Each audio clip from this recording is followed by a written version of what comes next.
দেখ যে ইকোনমিক্স, যে তোদের ফোর্থ সেমিস্টার ইকোনমিক্স আছে, ম্যাক্রো ইকোনমিক্স, মানে যে ইকোনমিক্স সাবজেক্টটা আছে পুরো তার মধ্যে 5টা ইউনিট আছে। ইউনিট 1 থেকে শুরু করে ইউনিট 5 অব্দি। ইউনিট 1 আর ইউনিট 2 হচ্ছে অ্যাকচুয়াল ইকোনমিক্স, বোঝার ব্যাপার, ম্যাক্রো ইকোনমিক্স। আর ইউনিট 3, ইউনিট 4, ইউনিট 5 হচ্ছে ইন্ডিয়ান ইকোনমি, যেখানে কোনো বোঝার ব্যাপার নেই, তোকে পড়তে হবে। বোঝার ব্যাপার নেই, পড়তে হবে। যেমন মনে কর থার্ড সেমিস্টারে ছিল না, ওই কিছু পোর্শন ইন্ডিয়ান ইকোনমিকের পার্ট ছিল, ওইগুলো কি করতে হয়েছিল তোকে? কি বোঝার ব্যাপার ছিল না? এগুলো পুরো তোকে মনে রাখতে হবে। বোঝার ব্যাপার কোনটা ছিল? প্রথম 3টে চ্যাপ্টার বোঝার ছিল, এগুলো বোঝার, এগুলো তোকে পড়তে হবে, ঠিক আছে? আর আরেকটা কথা বলে দিই, এই ইউনিট 3 থেকে তোর 2 নম্বরে 2টো কোশ্চেন, আর কিছু না, 2 নম্বরে 2টো দেবে, কিছু 2 নম্বরে 2টো কোশ্চেন, শর্ট কোশ্চেন, ঠিক আছে? Short question. আমি কোশ্চেন গুলো না, যে অ্যান্সার গুলো লিখেছি বড় আকারে লিখেছি, আমি বড় আকারে লিখেছি। তুই জিনিসটা করে নিবি, ওটাকে ছোট করে দিবি। কেন বড় করে লিখেছি? ধর ওর ভিতর দিয়ে যদি কোনো কোশ্চেন চলে আসে, এই জন্য বড় আকারে লিখে ধরে, ঠিক আছে? তো কি কোশ্চেন পড়েছি আমি পড়বো তোকে, দেখ। প্রথমে লিখেছি এই ইউনিট 3 থেকে 4 নম্বর আসবে, পরিকল্পনাকালে মহলানবিশ কৌশল কাকে বলে? সব পড়বো এক একটা করে।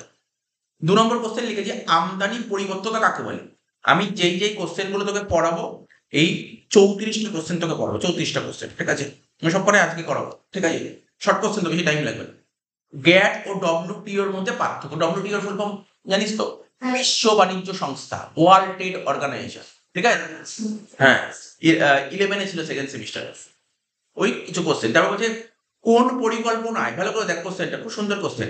এই 26 নম্বর কথা, 26 নম্বর কথা বলছে, কোন পরিকল্পনায় মূল ও ভারী শিল্পের উপর গুরুত্ব দেওয়া হয়েছিল? বুঝিস তো? আমরা পড়লাম না আগের সেমিস্টারে, পড়লাম না পঞ্চবার্ষিকী পরিকল্পনা, প্রথম পঞ্চবার্ষিকী পরিকল্পনা, দ্বিতীয়, তৃতীয়, চতুর্থ, বললাম না পঞ্চম। বলছে কোন পরিকল্পনায়, কি খুঁজে পাসনি? ওটাই 26 পাতা, আগেরটা 25 পাতা অব্দি লেখা ছিল। এক একটা করে চ্যাপ্টার যখন করাবো, নোট তৈরি করে মধ্যে ঢোকাবো, বুঝতে পারলি তো? তাহলে কি বললাম যে কোশ্চেনটা, এই কোশ্চেনটা শুনে নে। বলছে কোন পরিকল্পনায় মূল ও ভারী শিল্পের উপর গুরুত্ব দেওয়া হয়েছিল? অ্যাকচুয়ালি দ্বিতীয় পঞ্চবার্ষিক পরিকল্পনায়। কোন পরিকল্পনায় ভারত গুরুত্ব দিয়েছিল? এটা দ্বিতীয় পঞ্চবার্ষিক পরিকল্পনা। বেশ, এইটুকু কোশ্চেন। তা বলছে কোন বছর, তুই বল, এটা তো তোর বলা উচিত, তো চেষ্টা কর। কোন বছর ভারতের নতুন আর্থিক নীতি গঠিত হয়? জানিস আমি বলেছিলাম বারবার, আগের আগের সেমিস্টারে পড়াশোনা করেছিলাম, একটা সাল ছিল যেই সালে ভারতবর্ষের অবস্থা খুব খারাপ হয়েছিল। এলপিজি কনসেপ্ট নিয়ে এসেছিল, উদারীকরণ, বিশ্বায়ন, আর কি ছিল, বেসরকারীকরণ। কত সালে নিয়ে এসেছিল এলপিজি কনসেপ্ট? মনে পড়ছে? 1991 সালে। এখানে বলছে কোন বছর ভারতের নতুন আর্থিক নীতি গঠিত হয়? 1991 সালে। তাহলে দেখেই কমন কোশ্চেন। এবার বলছে দেখ, ভারতে বিশ্বায়ন নীতি, ভারতবর্ষ কেন বিশ্বায়ন নীতি গ্রহণ করেছিল? বলছে দুটো কারণ লেখো। আমি দুটো কারণ লিখিনি, অনেকগুলো কারণ লিখে দিয়েছি। তোর পরীক্ষায় দুটো কারণ লিখতে হতো, দুটো কারণ লিখবি, কিন্তু পড়ে রাখিস সব, তাহলে কি সুবিধা হবে কি, একটা মনে না থাকলে আরেকটা মনে বেরিয়ে যাবে, ঠিক আছে? আচ্ছা, তারপর বলছে সরকারি ক্ষেত্রে শিল্প প্রতিষ্ঠানের বেসরকারীকরণ, মানে বেসরকারীকরণ বুঝিস তো, ওই প্রাইভেটাইজেশন। প্রাইভেটাইজেশন কাকে বলে? এটা পড়তে হবে, সব পড়া জিনিস। ভারতে বিশ্বায়ন পদ্ধতির দুটো সুবিধা, মানে বিশ্বায়নের দুটো সুবিধা লেখো। রপ্তানি বাড়াতে সরকার কর্তৃক গৃহীত, মানে সরকার কি কি ব্যবস্থা নিয়েছে রপ্তানি বাড়ানোর জন্য? সরকার কি কি ব্যবস্থা নিয়েছে? ডব্লিউটিও গঠনের পর, মানে বিশ্ব বাণিজ্য সংস্থা গঠনের পর ভারত কি কি সুবিধা পাবে? মানে মোট কথা ডব্লিউটিও সুবিধা নেই। আমদানি পরিবর্তনতা কিভাবে দেশের শিল্পকে রক্ষা করতে পারে? আমদানি পরিবর্তনতা কি করে দেশের শিল্পকে রক্ষা করতে পারে? এটা পড়বো কোশ্চেন। তো বলছি কোন একটি উৎপাদনকারী প্রতিষ্ঠানের মাত্রা পরিমাপের 3টি মাপকাঠি কি কি? 1991 সালে নতুন আর্থিক নীতি শিল্প লাইসেন্সিং ব্যবস্থায় কি পরিবর্তন আনা হয়? কত সালে গ্যাট স্বাক্ষরিত হয়? আমি বলে দিই, মনে রাখবি, এটা এটা এটা কখনো ভুলবি না। ভারতবর্ষ যে বছর স্বাধীন হয় সে বছরই গ্যাট স্বাক্ষরিত। তাহলে কত মনে কর, কত সালে, বলছে কখন গ্যাট স্বাক্ষরিত হয়? 1947 সালে। 1947 সালে গ্যাট চুক্তি স্বাক্ষরিত হয়। রপ্তানি বাড়ানোর জন্য ওই একই কোশ্চেন, আগেও বলেছি আবার একই কোশ্চেন তুলে ধরেছি। রপ্তানি বাড়ানোর জন্য সরকার যে সমস্ত ব্যবস্থা নিয়ে, তখন দুটো পদ্ধতি লেগে বলছে দ্বিতীয় পঞ্চবার্ষিকী পরিকল্পনার মূল লক্ষ্য কি ছিল? আগে আমি লিখেছি, অ্যান্সার বলে দেবো। তো এরকমই কোশ্চেন, আমি আর সব কোশ্চেন পড়ে না সময় নষ্ট করছি না, যে কোশ্চেনগুলো একটু দেখে নেবো, পরে আমি একটা করে অ্যান্সারে আসছি। হ্যাঁ, 34টা কোশ্চেন সব করা করবো। এর মধ্যে থেকে পরীক্ষা দিবি, 4টে কোশ্চেন দেবে, যে কোনো দুটো লিখতে হবে, বুঝতে পারলি? মানে অ্যাকচুয়ালি 2 নম্বরে দুটো লিখতে হবে এই চ্যাপ্টারে। তার একটা কোশ্চেন দিল, অরে আর একটা কোশ্চেন হয়ে গেল, আবার আরেকটা কোশ্চেন দিল, অরে আর একটা, এইভাবে 2 নম্বরে দুটো লিখতে হবে, ঠিক আছে? তো প্রথমে কি বলেছিলাম মনে ছিল, মহলানবিশ কৌশল কাকে বলে? তা জিনিসটা বুঝি, মহলানবিশ বোঝার কিছু নেই, রিড করলেই বুঝতে পারবি। মহলানবিশ কি? একজন লোক, বুঝতে পারলি? ওর নাম অনুযায়ী একটা মডেল তৈরি হয়েছে। দেখবে যে প্রফেসর মহলানবিশ এই মডেলে দেখিয়েছিলেন যে যদি মূলধনী দ্রব্যের ওপর, আমরা পড়েছিলাম আগে মূলধনী দ্রব্য কাকে বলে, ভোগদ্রব্য কাকে বলে, মনে পড়ে? মেশিন কেনা, বিল্ডিং, ল্যান্ড, এগুলো মূলধনী দ্রব্য। চাল, ডাল, এগুলো কি বলে হয়? ভোগ্য দ্রব্য। অধ্যাপক মহলানবিশ এই মডেলে দেখিয়েছিলেন যে যদি মূলধনী দ্রব্যের ওপর বেশি করে বিনিয়োগ করা হয় তাহলে অর্থনৈতিক উন্নয়নের হার অর্থাৎ জাতীয় আয় বৃদ্ধির হার বেশি হবে। তো এই কথাটা প্রফেসর বলেছিল, মহলানবিশ কি বলেছিল, কেউ যদি মূলধনী দ্রব্যের উপর বেশি ইনভেস্টমেন্ট করে, মানে মেশিন, ল্যান্ড, বিল্ডিং বেশি ইনভেস্ট করে, তাহলে দেশে অর্থনৈতিক উন্নয়নের হার বাড়বে, অর্থাৎ জাতীয় আয় বাড়বে, জাতীয় আয় বৃদ্ধির হার বেশি হবে। অন্যদিকে যদি ভোগদ্রব্যের উপর অধিকতর বিনিয়োগ করা হয় তাহলে অর্থনৈতিক উন্নয়নের হার মন্থর হবে। মন্থর মানে বুঝিস তো, স্লো হয়ে যাবে, অর্থনৈতিক উন্নয়নটা স্লো হয়ে যাবে। অর্থনৈতিক উন্নয়নের হার বাড়ানোর জন্য কৌশল হিসেবে তিনি দ্বিতীয় পরিকল্পনা থেকে মূল ও ভারী শিল্পের উপর জোর দিয়েছিল। এটাই হচ্ছে মহানবীশ কৌশল, এই কথাটা বলে। তাহলে বুঝতে পারলি, মূলধনী দ্রব্যের উপর যদি বিনিয়োগ বাড়াও তাহলে দেশের অর্থনৈতিক উন্নয়ন হবে, আর যদি ভোগ্য দ্রব্যের উপর তুমি যদি বিনিয়োগ বাড়াও তাহলে উন্নয়নটা কি হবে, মন্থর হবে। ঠিক আছে, এটাই বলেছিল। এই কোশ্চেনটা করে নিই, শর্ট কোশ্চেন। যে আমদানি পরিবর্ততা, মানে আমদানির যে নীতি পরিবর্তন, জিনিসটা কিন্তু একবার রিডিং মারলেই বুঝে যাবে কি বলেছে। আর এমনি কোশ্চেনটা পুরো আইডিয়া করা যাচ্ছে। যেসব দ্রব্য সামগ্রী বিদেশ থেকে আমদানি করা হতো সেগুলির আমদানি বন্ধ করে, ধর বিদেশ থেকে যে সমস্ত জিনিস নিয়ে আসতো সেগুলো আমদানি বন্ধ করে দিলাম, বা আমদানিটা আমদানি কমিয়ে দিলাম। ওই পরিবর্তন বা বিকল্প দ্রব্য সামগ্রী দেশের মধ্যে উৎপাদন করাকে বলে আমদানি পরিবর্তন। দেখ আজকে ধর আমার দেশে অনেক জিনিস তৈরি হয়, মানে ধর আগে অনেক জিনিস বিদেশ থেকে নিয়ে আসা হয়, তা আমার দেশ এখন বললো না আমি বিদেশের উপর নির্ভরশীল হব, তাহলে ওই জিনিস বিদেশ থেকে আনবো না, বা এখন আনবোই না এটা বলতে পারে না, হয়তো আগে যদি প্রচুর নিয়ে আসতাম এখন ওইটা জিনিসটা কি করবো, অনেকটা কম নিয়ে আসছি। তাহলে কি, দেশ ওই জিনিসটা আস্তে আস্তে আমার দেশে তৈরি করার চেষ্টা, ওই প্রোডাক্টটা তৈরি করার চেষ্টা, এটাকে বলে আমদানি পরিবর্তন। বোঝা গেল নাকি? বুঝিস? সিম্পল জিনিস, কত কিছু সিম্পল, এটা নর্মাল সিম্পল জিনিস। এবার বলেছে এই কোশ্চেন তো খুব ইম্পর্টেন্ট, আগের সেমেও পড়েছি, গ্যাট আর ডব্লিউটি এর মধ্যে পার্থক্য, খুব ইম্পর্টেন্ট কোশ্চেন, খুব ইম্পর্টেন্ট কোশ্চেন, কিন্তু চলেও আসতে পারে, গ্যাট ও ডব্লিউটি এর মধ্যে পার্থক্য দেখ। বলছে পৃথিবীর বিভিন্ন দেশের মধ্যে বাণিজ্যের প্রসার, মানে বাণিজ্যটাকে বাড়ানোর জন্য 1947 সালে 23টি দেশ জেনেভাতে একটা চুক্তিতে আবদ্ধ হয়। এটি, ঠিক আছে, এটি শুল্ক ও বাণিজ্যের ক্ষেত্রে সাধারণ চুক্তি বা গ্যাট নয়। তাহলে বলে দিল গ্যাট, এরপরে একটা কোশ্চেন হলো গ্যাট কাকে বলে। তুই পরের কোশ্চেনে গ্যাট কাকে বলে না পড়লে এটা লিখে দিলেও হয়ে যাবে তোর গ্যাট কাকে বলে। তাহলে গ্যাট কি বললি, এখানে পড়ে কি বুঝতে পারলি, পৃথিবীর বিভিন্ন দেশের বাণিজ্যটাকে বাড়ানোর জন্য 1947 সালে 23টি দেশ জেনেভাতে একটা চুক্তিতে আবদ্ধ হয়, সেখানে শুল্ক ও বাণিজ্যের ক্ষেত্রে একটা সাধারণ চুক্তি, এটাকেই বলা হয় গ্যাট। জ্যাটে মানে গ্যাটের প্রথম না জি লেখা আছে, জি মানে জেনারেল, আর জেনারেল মানে সাধারণ। ঠিক আছে, তো গ্যাট, গ্যাট চুক্তি সত্ত্ব হিসাবে উরুগুয়েতে 1946 সালে বৈঠক অনুষ্ঠিত হয়। গ্যাট চুক্তি সত্ত্ব অনুযায়ী উরুগুয়েতে 1946 সালে বৈঠক অনুষ্ঠিত হয়। দীর্ঘ টাল বাহানার পর, মানে অনেক কিছু ঝামেলা টামেলার পর, টাল বাহানার পর কি হয়েছে, 1994 সালে 15ই এপ্রিল উরুগুয়ে বৈঠকের ভিত্তিতে মরক্কোয় মারাকাসে গ্যাট চুক্তি স্বাক্ষরিত হয়। ঠিক আছে, এই চুক্তির ভিত্তিতে 1995 সালে স্থাপিত হয় বিশ্ব বাণিজ্য সংস্থা। এটা হচ্ছে একটা পয়েন্ট হলো। আর গ্যাট হলো একটি আইনের ব্যবস্থা মাত্র, গ্যাট হচ্ছে একটা আইনি ব্যবস্থা, আর বিশ্ব বাণিজ্য সংস্থা হচ্ছে একটা স্থায়ী সংস্থা। দুটো পয়েন্ট, মানে প্রথম পয়েন্টে লিখলো গ্যাট কবে স্বাক্ষরিত হয়, ডব্লিউটিও কবে স্বাক্ষরিত হয়। তারপর পয়েন্ট লিখলো গ্যাট কি একটা আইনি ব্যবস্থা মাত্র, আর বিশ্ব সংস্থা হচ্ছে একটা স্থায়ী সংস্থা। দুটো পয়েন্ট, ঠিক আছে। তাহলে বোঝা গেল গ্যাট আর ডব্লিউটি মানে কিছু না, নর্মাল জিনিস। প্রথমে কি লিখবি, গ্যাট সম্পর্কে তুই কি জানিস লিখে দিবি, ডব্লিউটিও সম্পর্কে কি জানিস লিখে দিবি, হয়ে গেল একটা পয়েন্ট। সেকেন্ড, আর এটা আমার 11 সেকেন্ড সেমিস্টার নোটটাও লেখা ছিল, ওখানেও আরো লেখা আছে, ওই নোটও দেখতে, ওখানে আরো পয়েন্ট লেখা আছে। ঠিক আছে, আর একটা কি গ্যাট, গ্যাট হচ্ছে একটা আইনি ব্যবস্থা, আর তোর আইনি ব্যবস্থার মধ্যে বলতো গ্যাট হচ্ছে একটা চুক্তি, বলতে গ্যাট হচ্ছে একটা চুক্তি। আর বিশ্ব বাণিজ্য সংস্থা কি, এটা কি এটা কি চুক্তি না, এটা কি সংস্থা, এটা হচ্ছে একটা স্থায়ী সংস্থা।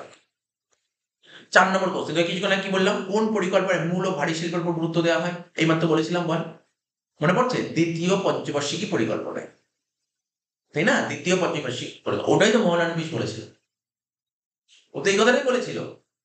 মূল দেখ এই মধ্যে দেখ 1 নম্বর কোশ্চেনে দেখ লাস্টে কি ছিল, বলছে অর্থনৈতিক উন্নয়নের হার বাড়ানোর জন্য কৌশল হিসেবে দ্বিতীয় পরিকল্পনা থেকে মূল ও ভারী শিল্প জোর দেওয়া হয়। তাহলে কোথায় মূল ও ভারী শিল্প জোর দেওয়া হয়? পরিকল্পনা, দ্বিতীয় পঞ্চবার্ষিক পরিকল্পনা। যদি বলে মহালনবিশ কৌশল কোন পরিকল্পনা দেখা গেছে? দ্বিতীয় পঞ্চবার্ষিক পরিকল্পনা। এগুলো 1 নম্বরের না? যদি এরা 2 নম্বর দিতে কি লিখতে পারিস, এটুকুই লিখতে হবে, তো হতেই পারে। কোনো কোনো কোশ্চেন 2 নম্বর অনেকটাই বড় হয়ে যাবে, কোনো কোশ্চেন 2 নম্বর অনেক ছোট হয়ে যেতে পারে।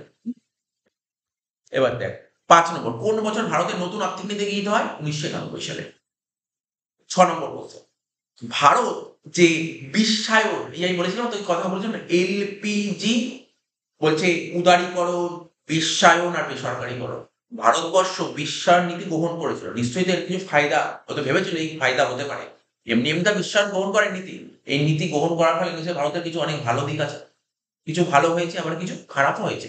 তো বলেছে ভারতবর্ষে বিশ্বায়ন নীতি গ্রহণ করেছে, এই গ্রহণ করার পেছনে কারণ কি, কেন ভারত গ্রহণ করেছে, ভারত কেন এই নীতিটা গ্রহণ করেছিল, এটাই বলে। জাস্ট সিম্পল কথা দেখ, বলছে কোন অর্থনীতি বিশ্বায়ন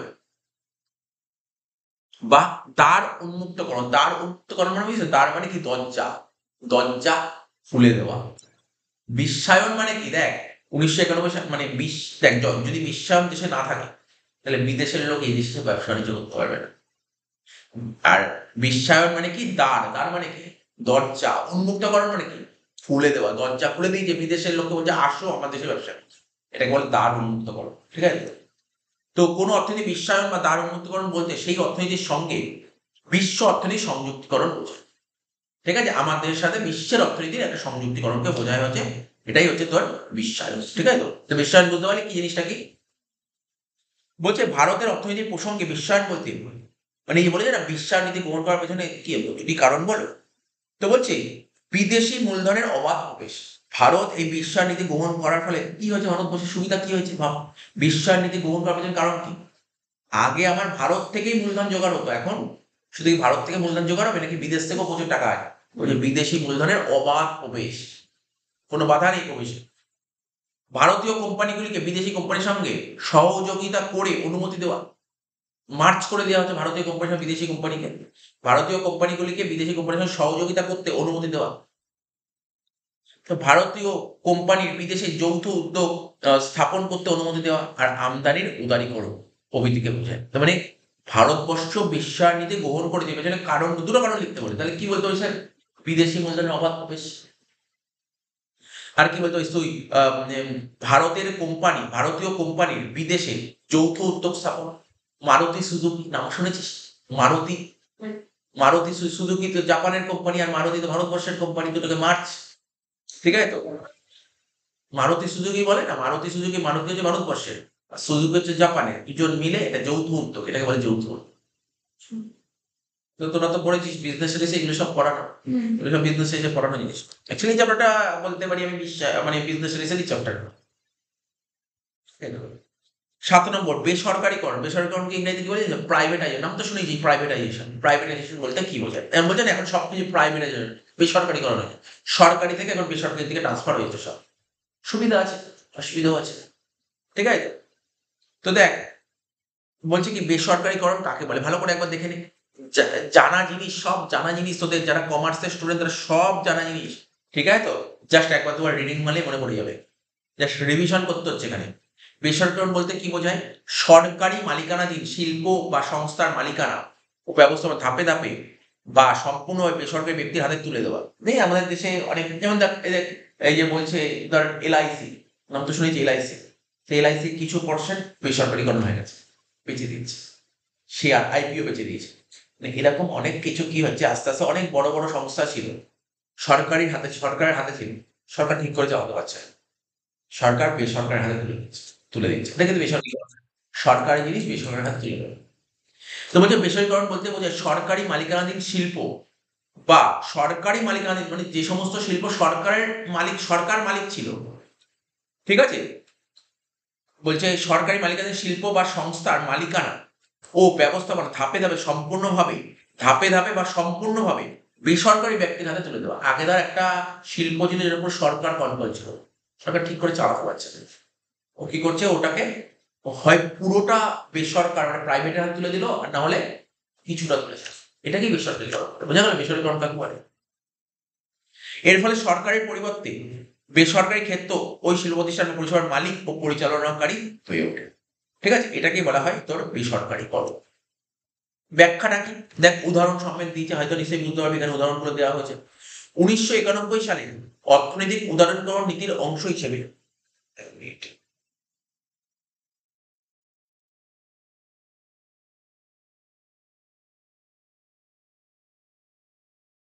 বলছে 1991 সালে অর্থনৈতিক উদারীকরণ নীতির অংশ হিসেবে ভারত সরকার বেসরকারিকরণকে একটি গুরুত্বপূর্ণ পদক্ষেপ। তাহলে ভারত তো 1991 সালে এলপিজি কনসেপ্ট নিয়ে এসেছিল। এলপিজির মধ্যে পি লেখা আছে, পি ফর প্রাইভেটাইজেশন, বেসরকারিকরণ। 1991 সালে অর্থনৈতিক উদারীকরণ নীতির অংশ হিসেবে ভারত সরকার বেসরকারিকরণকে একটি গুরুত্বপূর্ণ পদক্ষেপ হিসেবে গ্রহণ করে। সরকারের মধ্যে অধিকাংশ রাষ্ট্রায়ত্ত শিল্প মানে সরকারি শিল্প যেগুলো অকার্যকর মানে কাজ করতে পারে না, অনেক ভারতবর্ষে অনেক সরকারি সংস্থা ছিল, মানে কি বলবো, মানে কবরখানা বলার মতো, কাজ হয় না, ফাঁকা পড়ে আছে, মানে কাজকর্ম হয় না কিছু সরকারি ক্ষেত্রে। তো সরকার কি করলো, ওটাকে বেসরকারি হাতে তুলে দিল, তারপর সুন্দর করে দৌড়াচ্ছে, কাজ করছে, ভালো ভালো কাজ হচ্ছে। তাই বলছে কি, এখানে বলেছে যে ভারত সরকার বলছে সরকারের মধ্যে অধিকাংশ রাষ্ট্র শিল্প অকার্যকর, যেগুলো কাজ করে না, অলাভজনক, লাভই হয় না, যা মানে ওই ধর ওই সরকারি সংস্থায় যেমন আমার এই দত্তবাগানের এখানে, দত্তবাগান যেতে পরে বেলগে যেতে পারে, দত্তবাগান দুধ তৈরি হতো ওখানে, দুধ, ঠিক আছে, ওখানে হচ্ছে তোর হরিণঘাটার দুধ তৈরি হতো, বুঝতে পারলি তো, হরিণঘাটার দুধ তৈরি হতো। এখন তো শুনশান অবস্থায় পড়ে আছে, এখন কিছুই তৈরি হয়নি, বুঝতে পারলি তো। বলছে সরকারের ক্ষতি হচ্ছে বেশি, মানে ভাব সরকারের ক্ষতি হয়ে যাচ্ছে প্রচুর। সরকার আস্তে আস্তে সরকার কেন ক্ষতি করবে, তার সরকার কি করলো, আস্তে আস্তে বেসরকারের হাতে তুলে, বেসরকারের হাতে, সরকারি সংস্থা ছিল পুরো বেসরকারের হাতে তুলে দেয়। তাই বলেছে দেখ এখানে, বলছে অধিকাংশ ও রাষ্ট্রায়ত্ত শিল্প অকার্যকর, অলাভজনক ও দুর্নীতিগ্রস্ত হয়ে পড়েছিল, দুর্নীতি ফ্রড হচ্ছিল, ঠিক আছে তো।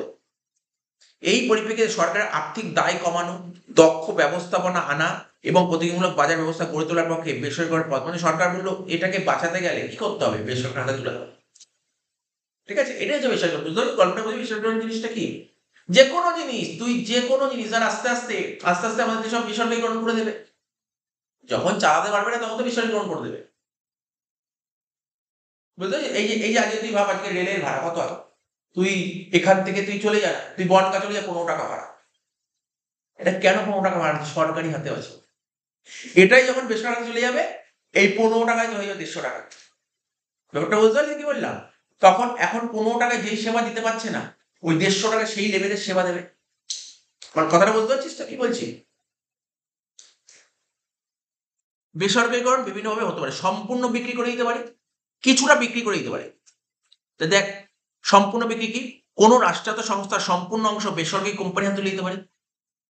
আংশিক বিক্রি, সরকারের কিছু অংশ, এবার কি হয় ধর, সাপোজ ধর আমি তোর কথা বলতে রেলের কথা বলছি, ও ধর সরকার মনে করলো কি আমি বেসরকারের হাতে কত পার্সেন্ট, কিছু পার্সেন্টেজ বেচে, মানে ধর বললো আমি 51% বেচে, সরকারের হাতে কিছু, এটাকে বলে আংশিক বিক্রি। কিছুটা বিক্রি করলো বেসরকারের হাতে, আর কিছুটা বিক্রি করলো সরকারের, মানে সরকারের হাতে থাকলো।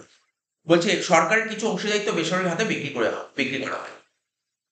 ম্যানেজমেন্ট কন্ট্রোল হস্তান্তর, এটা কি, সংস্থার নিয়ন্ত্রণ বেসরকারি পক্ষকে দেওয়া, মানে ধর কোনো একটা কোম্পানি যেটা ছিল সরকারি কোম্পানির নিয়ন্ত্রণ বেসরকারি পক্ষকে দেওয়া, মানে কাকে, প্রাইভেটকে দিয়ে দেওয়া, প্রাইভেটাইজেশন করা। যদিও কিছু শেয়ার সরকারের হাতে থাকে, যেটা তোকে বললাম।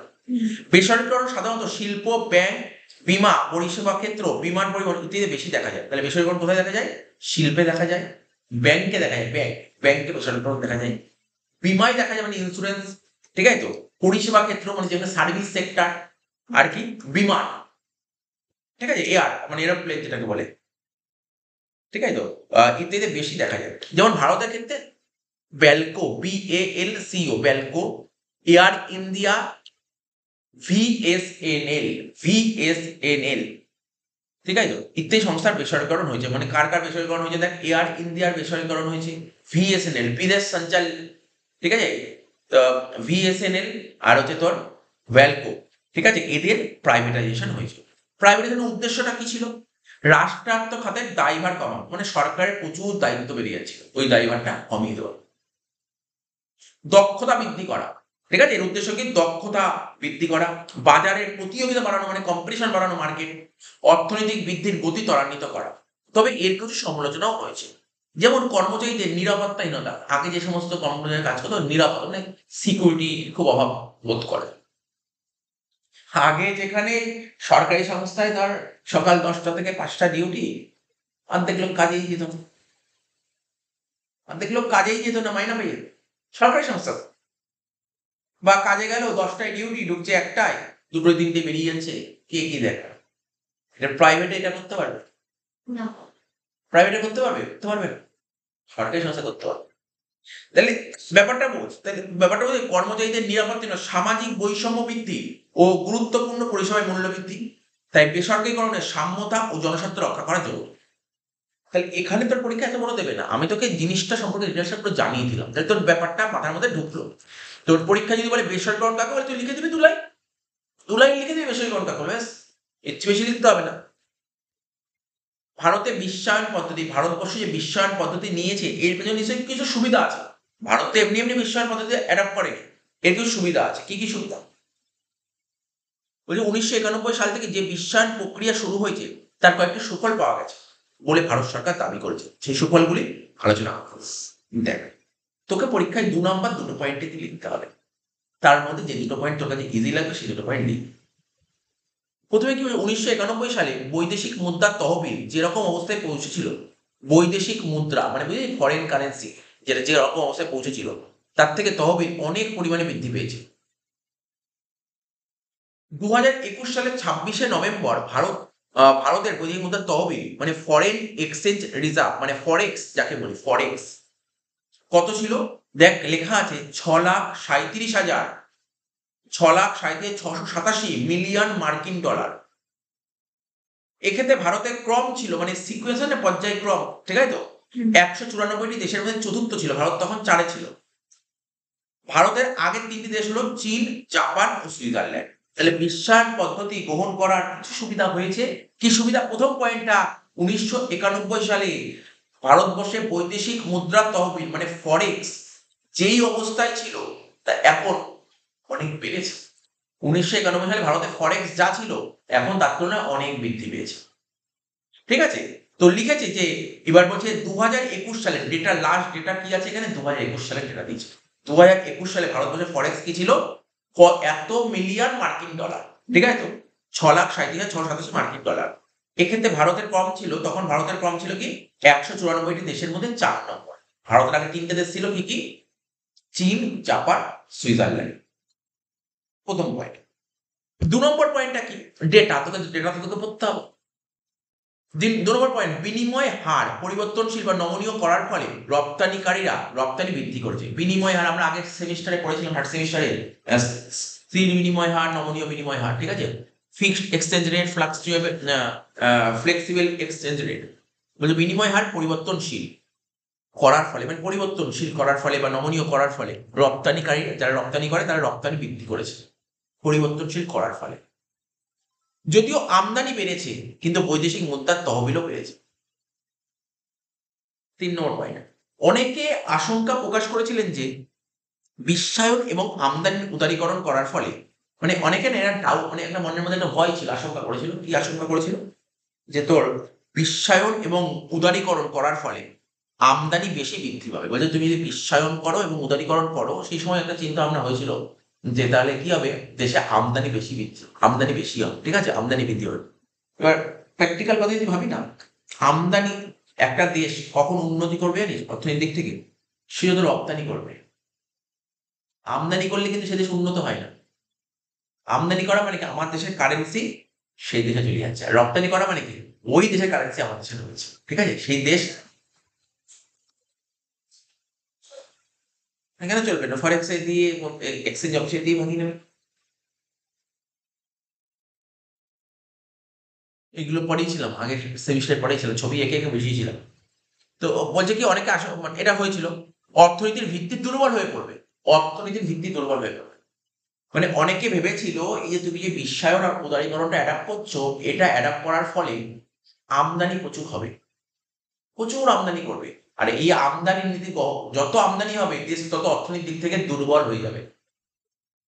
ঠিক আছে, বলছে এই আশঙ্কা অমূলক প্রমাণিত হয়েছে।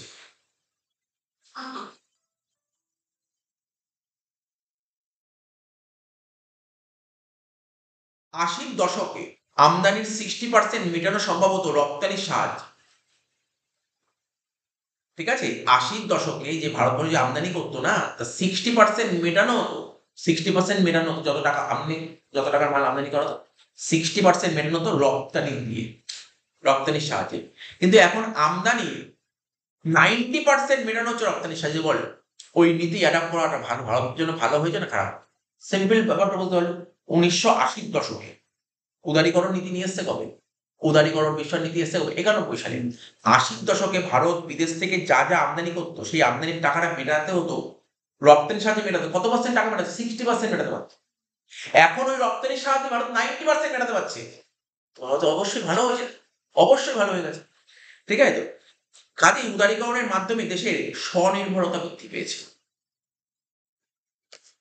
4 নম্বর পয়েন্ট, অনেকে আশঙ্কা করেছিলেন যে ভারতীয় টাকার বিনিময় হার নমনীয় করলে তাদের স্থায়িত্ব আসবে। অনেকে এই আশাটা করেছে, বিনিময় হারে ব্যাপক ওঠানামা হবে, বিনিময় হারে ব্যাপক ওঠানামা হবে, আপ অ্যান্ড ডাউন হবে।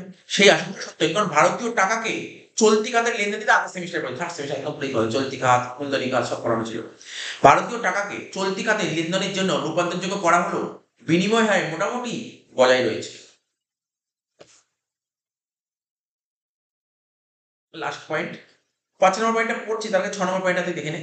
বলছে ভারতের অর্থনীতিতে বিদেশি বিনিয়োগের আস্থা ফিরে এসেছে। ভারতবর্ষের অর্থনীতিতে বিদেশি বিনিয়োগ মানে ফরেন লোক ইনভেস্ট করবে, এই আস্থা ফিরে এসেছে। তুই দুটো পয়েন্ট মধ্যে এই পয়েন্টটা দিবি, সোজা পয়েন্ট দেখ, একদম সোজা পয়েন্ট। ভারতবর্ষের অর্থনীতিতে বিদেশি বিনিয়োগকারীদের আস্থা ফিরে এসেছে, বিদেশি বিনিয়োগকারীদের প্রত্যক্ষ বিনিয়োগ মানে direct investment and portfolio investment বৃদ্ধি পেয়েছে। এই পয়েন্টটা দিবি, এখানে সোজা পয়েন্ট একদম ইজি। তো কি বলতে পারলি যে এই নীতিটা গ্রহণ করার ফলে ভারতবর্ষে কি বিদেশি লোক ইনভেস্ট করতে চাইছে। সোজা পয়েন্ট আছে একদম। আর কি সোজা পয়েন্ট এখান থেকে দেখ, যে কোনো একটা পয়েন্ট সোজা পয়েন্ট ভাব। তুই বল কোন পয়েন্টটা তোকে সোজা লাগছে, যেটা পয়েন্ট ভালো লাগছে তুই মোটামুটি লিখে দিতে পারবি। এই যেমন 3 নম্বর পয়েন্টটা ভালো বুঝতে পারলি, 3 নম্বর পয়েন্টটা তুই লিখতে পারবি, 3 নম্বর পয়েন্টটা। আর 5 নম্বর পয়েন্টটা কি বলেছে এটা লিখতে হবে, অনেক বড় দিয়েছে, আমি তোকে বলে দিই, বুঝিয়ে দিচ্ছি কি লিখেছে। তোকে কিন্তু ভালো করে বুঝতে পারছি, তুই এখানে 6টা পয়েন্ট লিখেছে, পরীক্ষায় 2টো পয়েন্টই লিখতে হবে। এবার তোকে যে 2টো পয়েন্ট তুই ভালো মনে রাখতে হবে সেই 2টো পয়েন্ট লিখবি। সুতরাং তুই সব করা পড়ে রাখিস, পড়ে দেখবি কোনটা মনে থাকছে, কোনগুলো মনে থাকছে। পঞ্চমত, 1990-91 সালে স্থূল আভ্যন্তরীণ উৎপাদন জিডিপি, 1990-91 সালে ভারতের জিডিপি 3% ছিল লেনদেন ব্যালেন্সের ঘাটতির পরিমাণ। 1996-97 সালে সেটা দাঁড়ায় কত? জিডিপি 1.5% ঘাটতির পরিমাণ। কাজে জিডিপির পরিপ্রেক্ষিতে লেনদেন ব্যালেন্সের উন্নতি হয়েছে। আগে যেখানে ছিল 3%, এখন সেটা 1.5% হয়েছে। লেনদেন ঘাটতি বলেছে, ঘাটতি 3% থেকে ঘাটতি কমে 1.5% চলে এসেছে। বলছে রিজার্ভ ব্যাংকের এক প্রেস বিজ্ঞপ্তিতে মানে একটা প্রেস কনফারেন্সে দেখা যাচ্ছে যে 1919-20 সালে চলতি খাতে ঘাটতির পরিমাণ ছিল 157.5 বিলিয়ন মার্কিন ডলার, যা ছিল জাতীয় আয় 0.9%। 20-21 সালে কি দাঁড়িয়েছে ঘাটতির পরিমাণ? দেখ ঘাটতি, দেখ কোথায় নেমে এসছে, ছিল 157.5-এ, নেমে এসছে দেখ, ঘাটতি অত কমে তো ভালো তো, কত যে 102.2 বিলিয়ন মার্কিন ডলার নেমেছে। ওই বছর লেনদেন ব্যালেন্সের চলতি খাতে উদ্বৃত্ত দেখা যায়, উদ্বৃত্তের পরিমাণ ছিল জিডিপির 0.9%। ঠিক আছে, এটা হচ্ছে তোর লিখেও দিয়ে সাইড লেখা আছে, কোথায় প্রেস রিলিজ হয়েছে দেখ লেখা আছে। তো এটা তো ডেটা তুই না পড়লেও হবে। তো বাট তোকে 6টা পয়েন্ট পড়ালাম, 2টো পয়েন্ট খুব ভালো করে পড়ে রাখ। বিশ্বায়ন নীতি ভারতবর্ষ, এই বিশ্বায়ন পথে কি কি সুবিধা পেয়েছে ভারত? নয়, রপ্তানি বাড়াতে বলতে পারছিস, এক্সপোর্ট, ভারতবর্ষ বিদেশে রপ্তানি করবে, চা, পাট এগুলো রপ্তানি হয়, আরো যে সমস্ত ভারতে যেগুলো তৈরি হয় খুব ভালো ভালো জিনিস, সেইগুলো যদি বিদেশে রপ্তানি করবে। তো রপ্তানি বাড়ানোর জন্য ভারত সরকার যে ব্যবস্থা নিয়েছে, কি কি ব্যবস্থা নিয়েছে দেখ। শর্ট কোশ্চেন তো দেখে আমি এটা এটা লেখা ছিল খুব, মানে 2 নম্বরের জন্য অনেক বড় লেখা, আমি অ্যানালাইসিস করে ইচ্ছা করে, অনেক বড় লেখা হয়ে যাচ্ছে, অ্যানালাইসিস করে। ভারতের রপ্তানি প্রসারের নীতি, রপ্তানি প্রসারের জন্য না কিছু বাধা আছে। রপ্তানি বাড়াতে চাইলে তার কিছু বাধা আছে, সেই বাধাগুলি দূর করার জন্য ভারত সরকার কি ব্যবস্থা নিয়েছে দেখ। একটা প্রতিষ্ঠানগত ব্যবস্থা নিয়েছে, একটা হচ্ছে রপ্তানির বৈচিত্র্য সাধন ও নতুন বাজার আবিষ্কার করেছে, ঠিক আছে, আর একটা রপ্তানিকারীদের সুযোগ সুবিধা বলছে, রপ্তানিকারীদের সুযোগ সুবিধা ও উৎসাহ দান করেছে।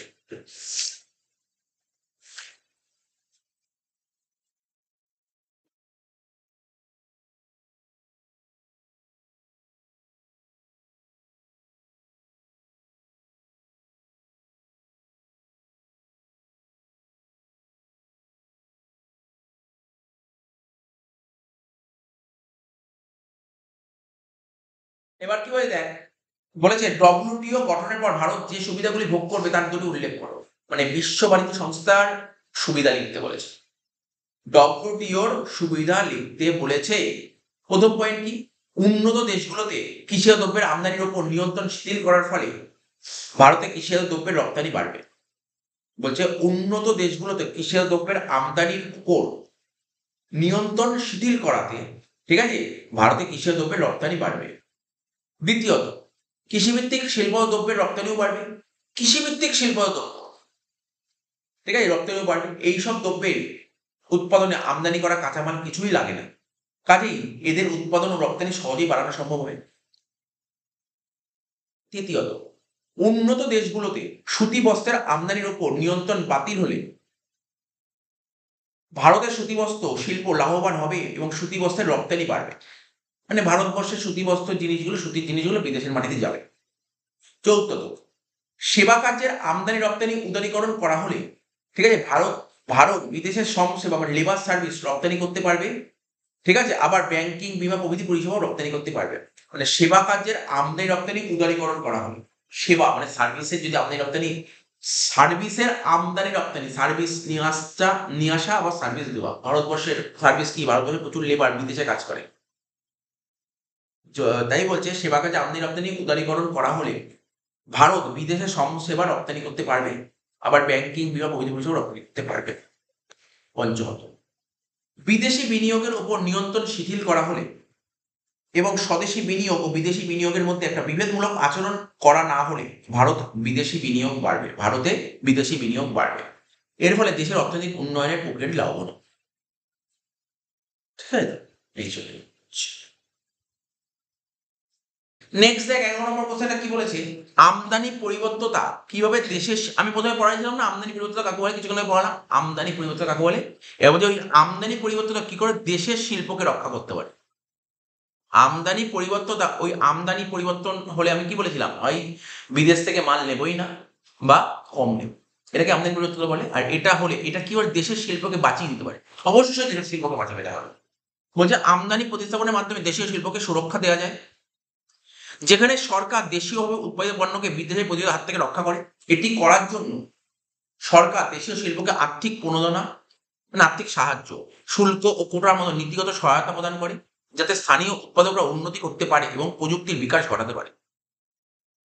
মোট কথা এটা তখনই সম্ভব, বলছে দেশের শিল্পকে তুই তখনই বাঁচাতে পারবি যদি বিদেশের উপর নির্ভর না হয়। বিদেশের উপর নির্ভর হলে দেশের শিল্প মরে যাবে। তো বলছে দেশের মানে আমদানি পরিবর্তন কি করে দেশের শিল্পকে রক্ষা করতে পারে।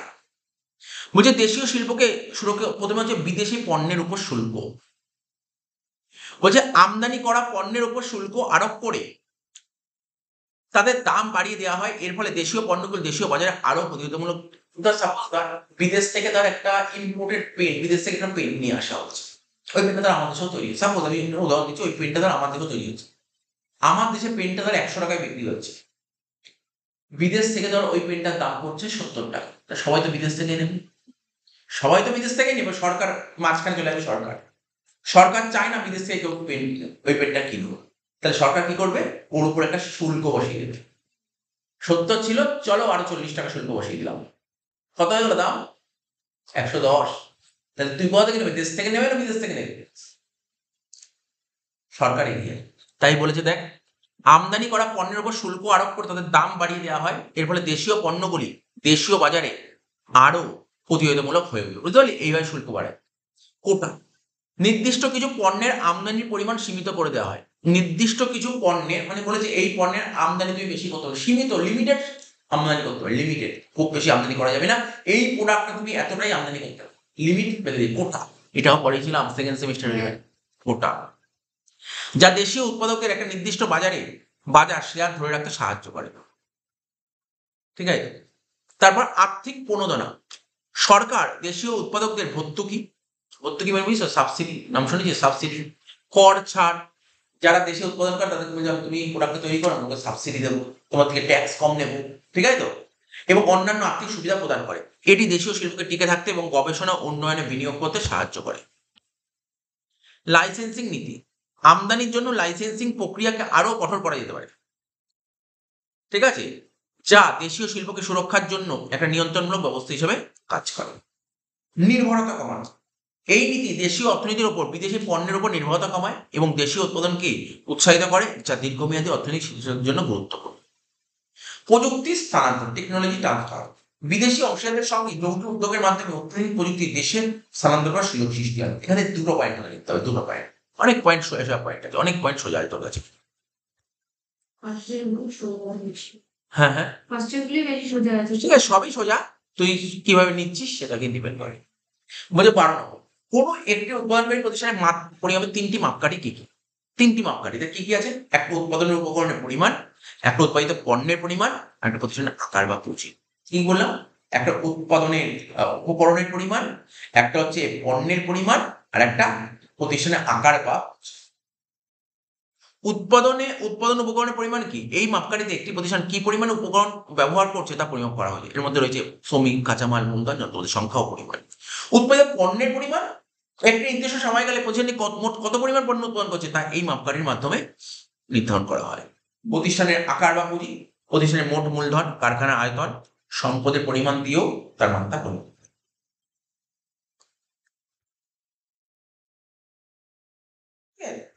13 নম্বর, 1991 সালে গৃহীত নয়া আর্থিক নীতিতে শিল্প লাইসেন্সিং ব্যবস্থায় কি পরিবর্তন আনা হয়?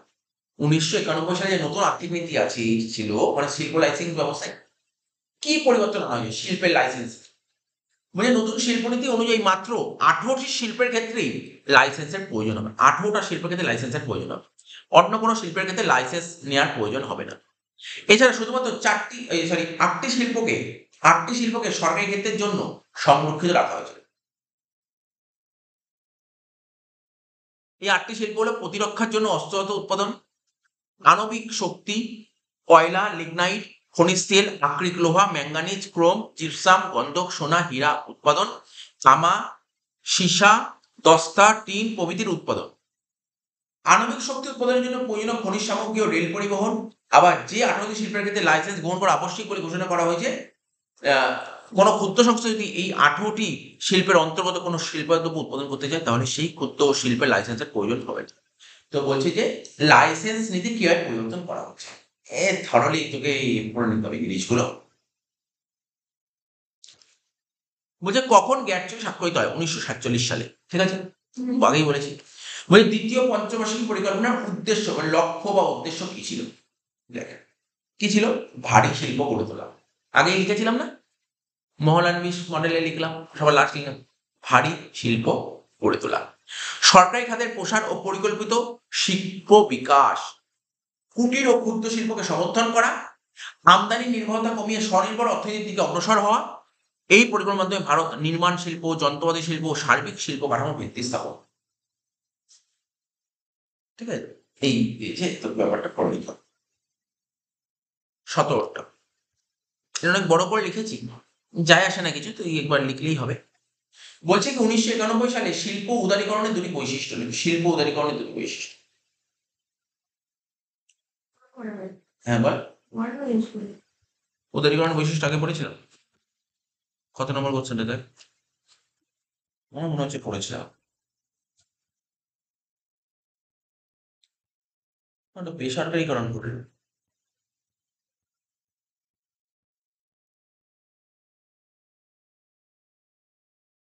এখন পড়ি,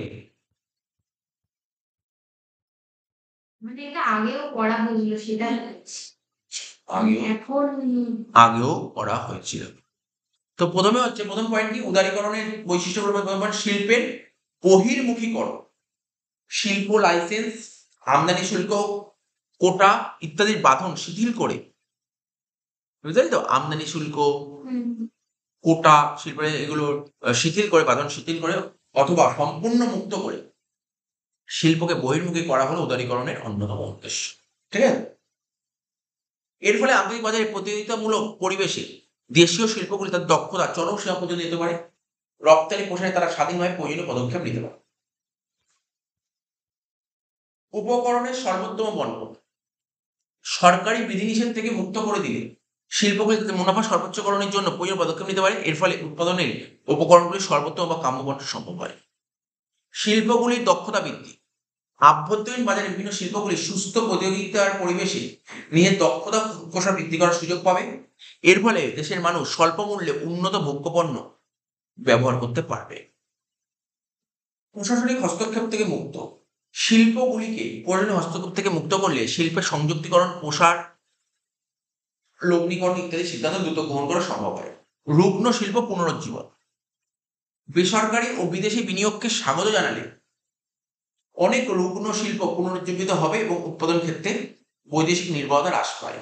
কর্মসংস্থান বৃদ্ধি, শিল্প বেসরকারীকরণের ক্ষেত্রে প্রাথমিকভাবে যন্ত্র ও প্রযুক্তি নির্ভরতা বৃদ্ধির ফলে প্রাথমিকভাবে কর্মসংস্থান হ্রাসের আশঙ্কা থাকলেও পরবর্তীতে অনেক নতুন ও অনুসারী শিল্পের সূচনা হয় এবং তার মাধ্যমে নতুন কর্মসংস্থান। তাহলে এই কোশ্চেনটা তোকে পড়ে নিতে হবে, উদারীকরণের বৈশিষ্ট্যগুলো দুটো পয়েন্ট পড়তে হবে ভালো করে। এবার মহলানবিশ মডেল শিল্প উন্নয়নের ক্ষেত্রে কি গুরুত্ব বহন করেছিল, মানে শিল্পের উন্নতিতে মহলানবিশ মডেলের প্রভাবটা কি, এটাই বলতে চাইছে। ভারী শিল্পে ব্যাপক বিনিয়োগ করা, যেমন দ্বিতীয় পঞ্চমী পরিকল্পনার সময় রাউরকেলা, ভিলাই, দুর্গাপুরে ইস্পাত কারখানা স্থাপন, বিদ্যুৎ উৎপাদনে অগ্রগতি, যেমন হীরাকুদ জলবিদ্যুৎ প্রকল্প, সার, সিমেন্ট, রাসায়নিক শিল্পের প্রসার, এইভাবে ভারী শিল্পের ব্যাপক বিনিয়োগ করা।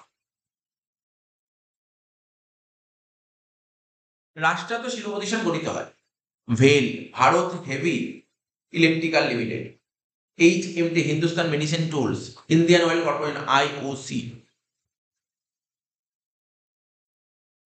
অবকাঠামোগত উন্নয়ন, বিদ্যুৎ, পরিবহন, টেলিযোগাযোগ প্রভৃতি খাতেও শিল্প বিকাশে সহায়ক পরিকাঠামো তৈরি হয়। প্রযুক্তি ও গবেষণার অগ্রগতি, IIT, CSIR মতো প্রযুক্তিগত শিক্ষা ও গবেষণা প্রতিষ্ঠান।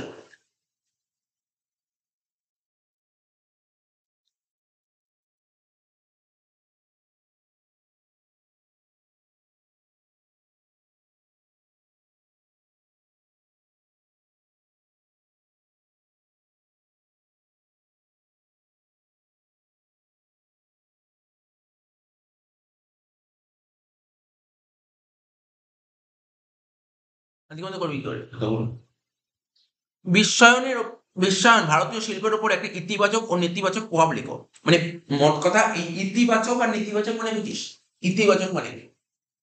হ্যাঁ হ্যাঁ হ্যাঁ, হ্যাঁ হ্যাঁ, মানে ভালো দিক, বুঝতে। পজিটিভ, আর নেতিবাচক মানে খারাপ দিক, মোট বা সুবিধা অসুবিধা। তো বিশ্বায়নের সুবিধা অসুবিধা, যে বিশ্বায়নের দুটো, ওই যে বিশ্বায়ন ভারতীয় শিল্পের উপর একটি ইতিবাচক নেতিবাচক প্রভাব লেখো। তো বিশ্বায়নের ফলে ভারতীয় শিল্পের দুটি ইতিবাচক পরিবর্তন দেখা গেছে। বলছে ভালো দিক কি বিশ্বায়নের ফলে, বলছে আন্তরিক প্রযুক্তি ও ব্যবস্থাপনার প্রবেশ, বিশ্বায়ন হওয়ার ফলে বিদেশি বিনিয়োগ হয়ে যাবে। আগে বলেছিলাম না, বিশ্বায়ন হওয়ার ফলে কি হবে, বিদেশি বিনিয়োগ হবে। বহুজাতিক কোম্পানি মানে মাল্টিন্যাশনাল কোম্পানি আগমনের ফলে উন্নত প্রযুক্তি, দক্ষ ব্যবস্থাপনা, উৎপাদন পদ্ধতি ভারত খেয়াল হয়েছে। এটা তো সুন্দর পয়েন্ট। মানে বলছে বিশ্বায়ন এই নীতিটা অ্যাডাপ্ট করার ফলে ভারত কি সুবিধা পেয়েছে, বিদেশি বিনিয়োগ হয়েছে, বিদেশের লোক আমাদের ইনভেস্ট করবে, বিভিন্ন মাল্টিন্যাশনাল কোম্পানি আসবে, প্রযুক্তিবিদ্যার উন্নতি হবে। কি বলেছে, মাল্টিন্যাশনাল কোম্পানি বুঝিস তো, মাল্টি ন্যাশনাল কোম্পানি, ঠিক আছে, MNC কোম্পানি হবে, মানে MNC কোম্পানি চাকরি জব করছি, MNC জব করছি, ঠিক আছে, ফরেন কোম্পানি। রপ্তানিমুখী শিল্পের প্রকাশ, ভারতে অনেক শিল্প যেমন অটোমোবাইল, ঠিক আছে, তথ্য IT, ওষুধ শিল্প বিশ্ববাজারে প্রবেশ করেছে, ঠিক আছে, ফলে রপ্তানি আয় ও বৈদেশিক মতো অর্জন করেছে। ভারতবর্ষে অনেক শিল্প বিদেশের মাটিতে চলে গেছে। এটা হচ্ছে তোর বিশ্বায়নের ইতিবাচক প্রভাব।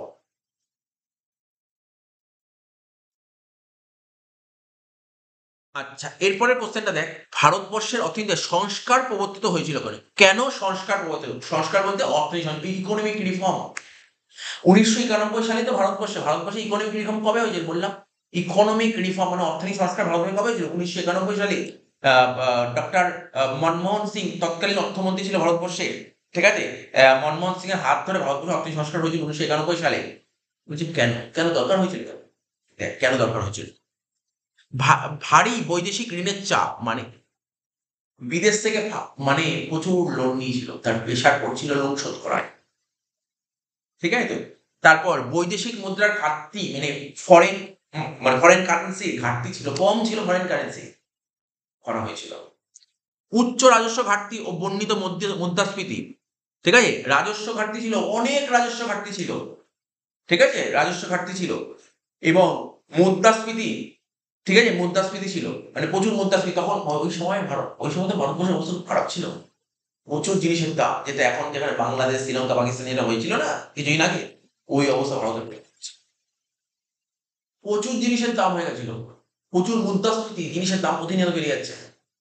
মানে ওই সময় ভারতবর্ষ এমন ছিল, আমি যে খবর আছে ছিল, মানে 15 দিনের মতন খাবার মজুদ ছিল ভারতবর্ষে। ভারতবর্ষে যত জনসংখ্যা ছিল, 15 দিনের লোক 15 দিনকে খাওয়াতে পারতো। ওই অবস্থায় তড়িঘড়ি আমাদের দেশের যে সেই সময় অর্থমন্ত্রী ছিল ডক্টর মনমোহন সিং, উনি এই প্ল্যানটা নিয়ে এসেছিল। আর প্ল্যানটা নিয়ে এসেছিল বলে দেশটাকে টেকাতে পেরেছিল, বুঝলিস তো? শিল্প ও বাণিজ্যে অব্যবস্থাপনা ও সরকার নিয়ন্ত্রিত কাঠামোর সীমাব্যয়তা।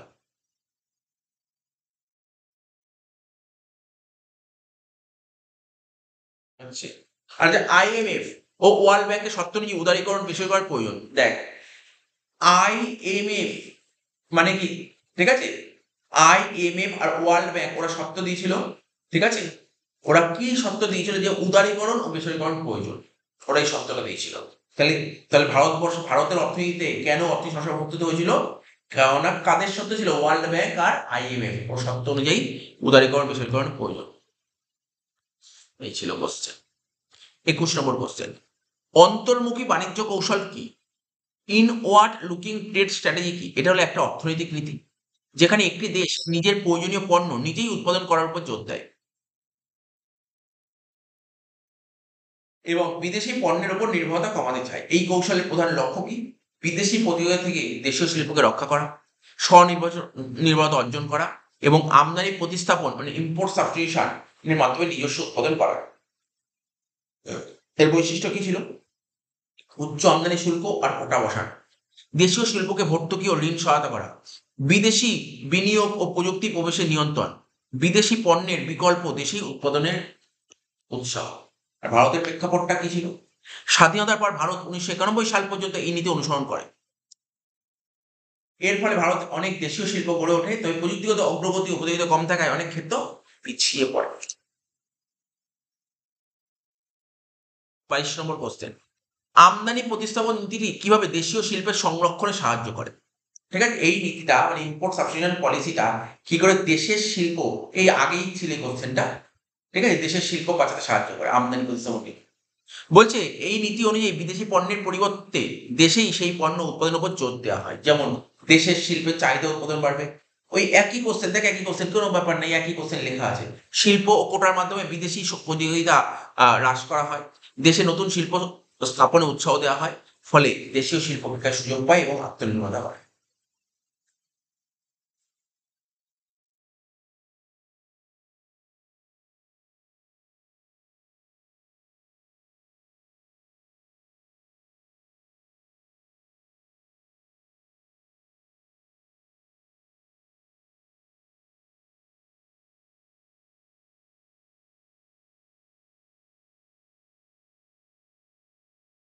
দেখ, এবার দেখ কি বলছি, 23-টা ভারতের অর্থনীতিতে ডব্লিউটিও নীতির দুটি প্রতিকূল প্রভাব, মানে বিশ্ব বাণিজ্য সংস্থার অসুবিধা। বিশ্ব বাণিজ্য সংস্থার অসুবিধাটা তোকে বলতে হবে। এই দেখ, অসুবিধা করতে গিয়ে প্রতিকূল প্রভাব মানে অসুবিধা। সবার প্রথম পয়েন্ট কি থেকে? ট্রিপস। আগের সেমিস্টারে পড়েছিলাম ট্রিপস। তোকে পরীক্ষায় না এই কোশ্চেন না দিয়ে তোকে আলাদা করে বলতে পারে, লেখো ট্রিপস বলতে তুমি কি বোঝো? TRIPS, ট্রিপস বলতে কি বোঝো? বাণিজ্য সংক্রান্ত কি লেখায়, বাণিজ্য সম্পর্কিত মেধা সম্পত্তির অধিকার, মেধা সম্পত্তির অধিকার। টিপস সংক্রান্ত ধারাগুলি কঠোরতর করার ফলে নতুন ব্যবস্থায় ভারতে পেটেন্ট আইনের আমূল পরিবর্তন আনতে হবে এবং তা ভারতের স্বার্থ বিরোধী হবে। উৎপাদন পদ্ধতির পেটেন্টের পরিবর্তে এখন উৎপাদন দ্রব্যের পেটেন্ট চালু হবে। উৎপাদন পদ্ধতির পেটেন্টের পরিবর্তে উৎপন্ন দ্রব্যের পেটেন্ট চালু হবে। ফলে বহু দ্রব্যের উৎপাদকদের দ্রব্যটির প্রথম উদ্ভাবককে রয়্যালটি দিতে হবে। এর ফলে ভারতে উৎপাদিত দ্রব্যের উৎপাদন ব্যয় এবং উৎপাদিত দ্রব্যের দাম বাড়বে, বিশেষ করে জীবনদায়ী ঔষধের দাম বাড়বে। এছাড়াও বিশ্ব বাণিজ্য সংস্থা অনুমোদিত পেটেন্ট নিয়মে কৃষিজাত দ্রব্য বা কৃষিজাত দ্রব্যের উৎপাদন পদ্ধতি বা বায়োটেকনোলজিক্যাল পদ্ধতিরও পেটেন্ট নেওয়া হবে। কিন্তু এর ফলে ভারতীয় কৃষকদের বা কৃষি গবেষকদের স্বার্থ ক্ষুণ্ণ হবে। প্রকৃতপক্ষে এই পেটেন্ট আইনের ফলে উন্নত দেশের বহুজাতিক প্রতিষ্ঠানগুলির স্বার্থই রক্ষিত হবে।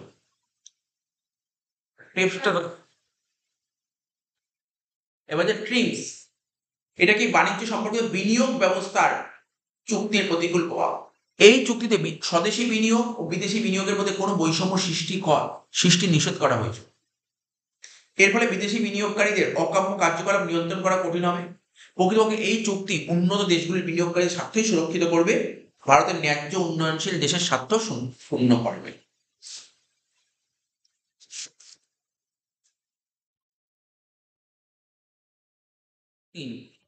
সেবামূলক ক্ষেত্রে বাণিজ্য সম্পর্কে সাধারণ চুক্তির প্রতিকূল প্রভাব। গ্যাটস, এই চুক্তির ফলে সেবা ক্ষেত্রে উদারীকরণ ঘটবে। সেবা সামগ্রী যেমন ব্যাংকিং, বীমা, টেলিযোগাযোগ ইত্যাদি ক্ষেত্রে বিদেশি প্রতিষ্ঠানের অবাধ অনুপ্রবেশ ঘটবে।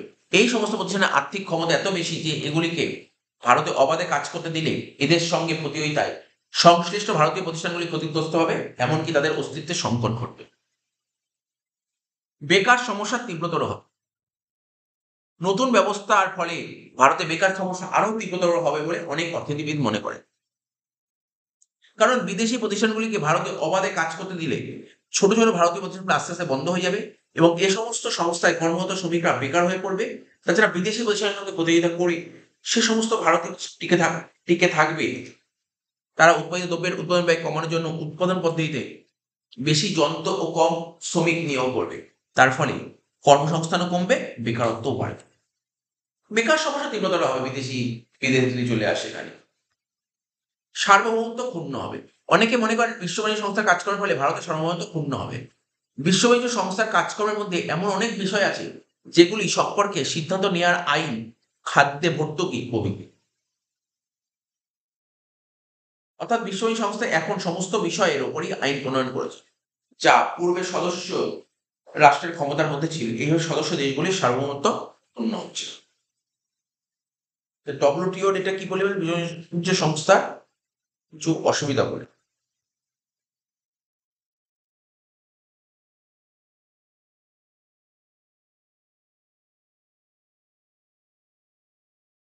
এর কিছু সুবিধা কি হচ্ছে, বিশ্ব বাণিজ্য সংস্থার সুবিধা কি?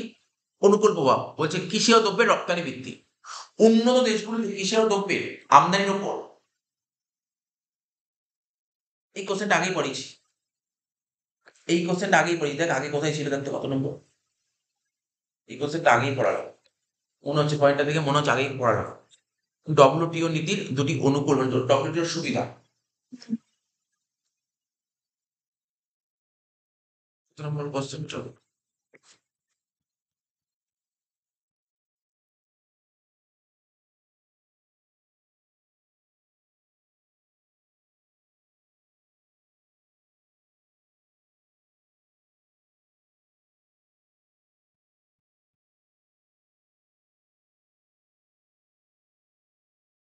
দশ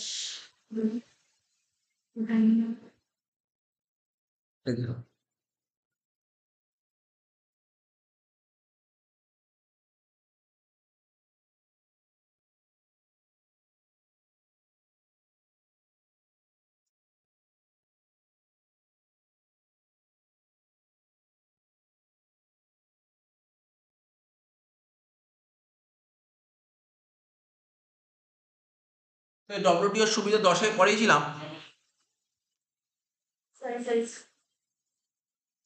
10 নম্বর কোশ্চেনে পড়ালাম ডব্লিউটিওর সুবিধা, সেটাই আবার বলেছে এখানে। এখানে বলছে প্রথম পয়েন্ট বলছে কৃষি, ওখানে অন্যভাবে লেখা আছে, এখানে অন্যভাবে লেখা, ঠিক আছে। ওখানে ছোট করে লেখা আছে, একটু বড় করে লেখা আছে। কৃষিজাত দ্রব্যের রপ্তানি বৃদ্ধি। উন্নত দেশগুলিতে কৃষিজাত দ্রব্যের আমদানির উপর নিয়ন্ত্রণ শিথিল করে এবং আভ্যন্তরীণ ভর্তুকি হ্রাস পেলে আর্থিক বাজারে কৃষিজাত দ্রব্য সামগ্রীর দাম বাড়বে। ফলে ভারতের কৃষিজাত দ্রব্যের রপ্তানি বৃদ্ধি পাবে। বলছে উন্নত দেশগুলিতে কৃষিজাত দ্রব্যের আমদানির উপর নিয়ন্ত্রণ শিথিল হলে এবং আভ্যন্তরীণ ভর্তুকি হ্রাস পেলে আর্থিক বাজারে কৃষিজাত দ্রব্যের দাম বাড়বে। ফলে ভারতের কৃষিজাত দ্রব্যের রপ্তানি বৃদ্ধি পাবে। ফলে কৃষিজাত দ্রব্যের উৎপাদনে যেহেতু তুলনামূলক সুবিধা আছে, সেহেতু ভারত সহজে এই দ্রব্যের রপ্তানি বৃদ্ধি করতে পারবে। 2, কৃষিভিত্তিক শিল্প দ্রব্যের রপ্তানি বৃদ্ধি। ভারতে কৃষিভিত্তিক শিল্প দ্রব্যের রপ্তানিও বাড়বে। এই সমস্ত দ্রব্যের উৎপাদনের জন্য আমদানি করা কাঁচামালের প্রয়োজন হয় না বলে এই সমস্ত দ্রব্যের উৎপাদন রপ্তানি সহজে বৃদ্ধি করা সম্ভব। 3, বস্ত্র ও তন্তু দ্রব্যের রপ্তানি বৃদ্ধি। উন্নত দেশগুলিতে বস্ত্র ও তন্তু দ্রব্যের উপর পরিমাণগত নিয়ন্ত্রণ বাতিল হলে ভারতের বস্ত্র ও তন্তু দ্রব্য লাভবান হবে। ফলে এই সমস্ত দ্রব্যের রপ্তানি বৃদ্ধি পাবে। অবশ্য এই নিয়ন্ত্রণ সম্পূর্ণ বাতিল করা হয় পর্যায়ক্রমে 10 বছরের মধ্যে। সেবা খাতের রপ্তানি বৃদ্ধি। বলছে সেবা কার্যে আমদানি রপ্তানির বিধিনিষেধ শিথিল করার ফলে ভারত বিদেশ সমসেবা রপ্তানি করতে পারবে। আবার ব্যাংকিং, বীমা পরিষেবাও ভারত রপ্তানি করতে পারবে। এর ফলে ভারতের রপ্তানি থেকে আয় বাড়বে। বাণিজ্যের পরিবেশ উন্নত হবে। বিশ্ব বাণিজ্য সংস্থা কর্তৃক বহু বাণিজ্য সংস্থা বহু বাণিজ্য ব্যবস্থা ও নির্দিষ্ট নিয়মকানুন চালু রাখা সম্ভব হবে। তার ডাম্পিং বিরোধী আইন প্রবর্তন, বিরোধের মীমাংসা ইত্যাদির জন্য আন্তর্জাতিক বাণিজ্যে স্বচ্ছতা আসবে এবং বাণিজ্যের গতি প্রকৃতি অনুধাবন করা সহজ হবে। ফলে ভারতের পক্ষে নতুন অর্থনৈতিক ব্যবস্থার সুযোগ নেওয়া সহজ হবে।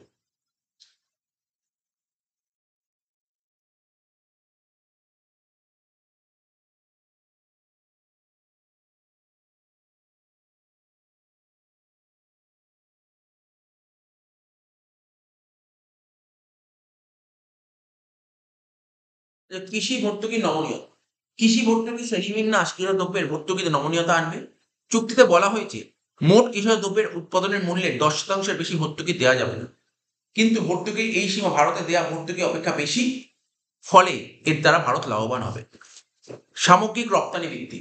বিশ্ব bank, OECD organisation for economic cooperation and development এবং গ্যাটের সচিবালয়ের হিসাবনী উরুগুয়ের বৈঠকের প্রস্তাবগুলি বিশ্ব বাণিজ্য সংস্থার মাধ্যমে কার্যকর করা হলে চুক্তিবদ্ধ দেশগুলির মোট বার্ষিক আয় 213 থেকে 274 বিলিয়ন মার্কিন ডলার বৃদ্ধি পাবে।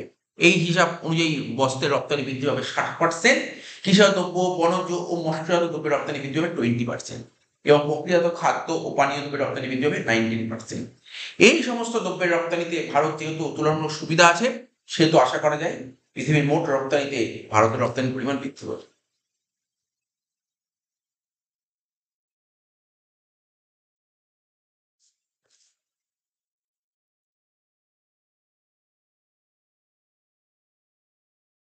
ভারতবর্ষের অর্থনীতিতে ক্ষুদ্র ও গ্রামীণ শিল্পের গুরুত্ব। ক্ষুদ্র ও গ্রামীণ শিল্পের গুরুত্ব কি আছে ভারত? প্রথমে হচ্ছে উৎপাদন। ক্ষুদ্রায়তন এবং গ্রামীণ শিল্পের উৎপাদন বৃদ্ধির হার অন্যান্য শিল্পের তুলনায় যথেষ্ট বেশি। ভারতে ক্ষুদ্রায়তন ও গ্রামীণ শিল্পের উৎপাদন বৃদ্ধির উচ্চ হার এই শিল্পের গুরুত্বপূর্ণ স্থান নির্দেশ করে। কর্মসংস্থান। কর্মসংস্থানের দিক থেকে ভারত ক্ষুদ্রায়তন এবং গ্রামীণ শিল্পের গুরুত্ব অপরিসীম। তাই বলা যায় বেকার সমস্যা জর্জরিত ভারতের কর্মসংস্থানের দিক থেকে ক্ষুদ্রায়তন এবং গ্রামীণ শিল্পের গুরুত্ব অপরিসীম। রপ্তানি। ভারতে বৃহদায়তন শিল্পায়িত দ্রব্যকে বিদেশের বাজারে তীব্র প্রতিযোগিতার সম্মুখীন হতে হয়। ভারতের বৃহদায়তন শিল্পায়িত দ্রব্যকে বিদেশের বাজারে তীব্র প্রতিযোগিতার সম্মুখীন হতে হয়। সেই তুলনায় ক্ষুদ্রায়তন এবং গ্রামীণ শিল্প দ্রব্যের চাহিদা বিদেশের বাজারে যথেষ্ট ভালো। তাই ভারতের রপ্তানি বাণিজ্যে ক্ষুদ্রায়তন এবং গ্রামীণ শিল্প দ্রব্যের অবদান বৃদ্ধি পাচ্ছে। সুতরাং মূল্যবান বৈদেশিক মুদ্রা সংগ্রহের দিক থেকে ক্ষুদ্রায়তন এবং গ্রামীণ শিল্পের গুরুত্ব ভারতের অর্থনীতিতে অপরিসীম।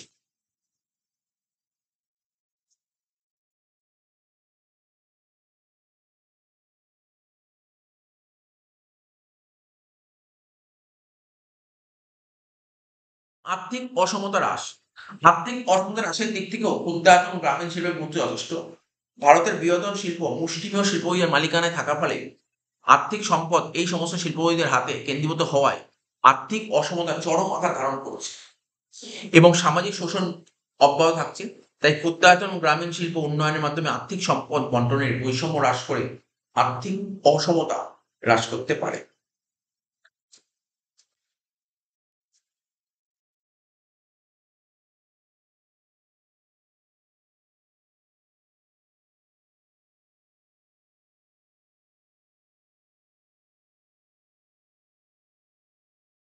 শিল্পের আঞ্চলিক বৈষম্য হ্রাস। ঠিক আছে, ভারতের শিল্প কাঠামোর একটা ত্রুটি হলো শিল্পের আঞ্চলিক বৈষম্য। ভারতের কয়েকটি রাজ্য যেমন মহারাষ্ট্র ও গুজরাটে বৃহদায়ন শিল্প গড়ে উঠেছে ঠিকই, কিন্তু অনেক রাজ্যে বৃহদায়ন শিল্পের অগ্রগতি একেবারে নগণ্য। এই অবস্থা কিন্তু সামাজিক তথা জাতীয় সংহতির দিক থেকে অকাম্য। কিন্তু ক্ষুদ্রায়তন এবং গ্রামীণ শিল্পের উন্নয়নের মাধ্যমে দেশের সর্বত্র, বিশেষ করে উন্নত অঞ্চলে এর সুযোগ ছড়িয়ে দিতে পারলে শিল্পের আঞ্চলিক বৈষম্য কিছুটা দূর করা সম্ভব হবে। তাই শিল্প উন্নয়নের আঞ্চলিক বৈষম্য হ্রাসের দিক থেকে বিচার করলে ভারতের অর্থনীতিতে ক্ষুদ্রায়তন ও গ্রামীণ শিল্পের গুরুত্ব বর্তমান। মূলধন সমস্যার প্রতিবেদন। ঠিক আছে, মূলধন যে সমস্যা হয় তার প্রতিবেদন হয়ে যায়। ভারতের শিল্প উন্নয়নের পথে প্রধান বাধা হল মূলধনের স্বল্প, মূলধন অল্প। কিন্তু বৃহদায়তন শিল্প গঠনের জন্য প্রয়োজন প্রচুর পরিমাণ মূলধন। তাই শুধুমাত্র কর্মসংস্থান সৃষ্টির উদ্দেশ্যেই নয়, ভারতের স্বল্প মূলধনের যথাযথ ব্যবহারের জন্য ক্ষুদ্রায়তন ও গ্রামীণ শিল্পের সম্প্রসারণের দিকে দৃষ্টি দেওয়া প্রয়োজন। ক্ষুদ্রায়তন এবং গ্রামীণ শিল্পে স্বল্প মূলধনও গড়ে তোলা সম্ভব হয় বলে ভারতের স্বল্প মূলধন শিল্প উন্নয়নে বাধা সৃষ্টি করতে পারবে। যদি ক্ষুদ্রায়তন এবং গ্রামীণ শিল্পের উপর যথেষ্ট গুরুত্ব প্রদান করা হয়, সুতরাং ভারতে মূলধন সমস্যা সমাধানে ক্ষুদ্রায়তন শিল্পের গুরুত্ব বর্তমান।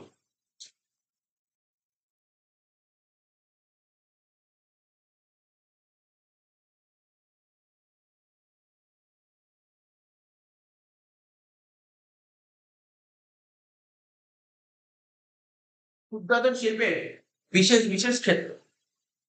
বৃহদায়তন উৎপাদন এক্সারসাইজটা আমি কি করবো? সাইলেন্ট করে দেয়। বৃহদায়তন উৎপাদন সমস্ত ক্ষেত্রেই সম্ভব এবং লাভজনক হয় না। বৃহদায়তন করে সমস্ত ক্ষেত্রে সম্ভব হয় না বা লাভজনক হয় না। যেমন সূক্ষ্ম সূচিকার্য, কারুকার্য যুক্ত বস্তু ও সার, হাতির দাঁতের শৌখিন জিনিস ইত্যাদি বৃহদায়তন উৎপাদন অপেক্ষা ক্ষুদ্রায়তন এবং গ্রামীণ শিল্প উৎপাদন বেশি সুবিধাজনক। এছাড়া বৃহদায়তন শিল্পের পরিপূরক বা সহায়ক শিল্পে হিসেবে ক্ষুদ্রায়তন ও গ্রামীণ শিল্পের ব্যবহার অনেক সময় সুবিধাজনক হয়। এই দিক থেকেও ভারতীয় অর্থনীতিতে ক্ষুদ্রায়তন ও গ্রামীণ শিল্পের গুরুত্ব আছে। স্বল্প সামাজিক ব্যয়। উৎপাদন ব্যয়কে দুটি ভাগে ভাগ করা যায়, একটি হলো ব্যক্তিগত ব্যয় আর একটা হলো সামাজিক ব্যয়। সামাজিক ব্যয় বলতে যানবাহন ও যোগাযোগ ব্যবস্থার উন্নয়ন, রাস্তাঘাট নির্মাণ, পানীয় জল সরবরাহ, হাসপাতাল, স্কুল ইত্যাদি স্থাপনের জন্য ব্যয়কে বোঝায়। বৃহদায়তন শিল্প প্রতিষ্ঠানের জন্য প্রচুর পরিমাণে সামাজিক ব্যয়ের প্রয়োজন হয়, কিন্তু ক্ষুদ্রায়তন গ্রামীণ শিল্পের সামাজিক ব্যয় নেই বললেই চলে। অর্থাৎ বৃহদায়তন শিল্পের তুলনায় ক্ষুদ্রায়তন এবং গ্রামীণ শিল্পের সামাজিক ব্যয় খুবই কম। সুতরাং সামাজিক ব্যয়ের দিক থেকেও ভারতের অর্থনীতিতে ক্ষুদ্রায়তন ও গ্রামীণ শিল্পের গুরুত্ব বর্তমান নয়। বৈদেশিক মুদ্রার সাশ্রয়। ক্ষুদ্রায়তন ও গ্রামীণ শিল্পে যে সমস্ত মূল্যদ্রব্য যন্ত্র ব্যবহার করা হয় তার বেশিরভাগই দেশে উৎপাদিত হয় এবং খুব সামান্য অংশ বিদেশ থেকে আমদানি করতে হয়। ফলে এই সমস্ত শিল্প প্রতিষ্ঠান স্থাপনে মূল্যবান বৈদেশিক মুদ্রার প্রয়োজন হয়।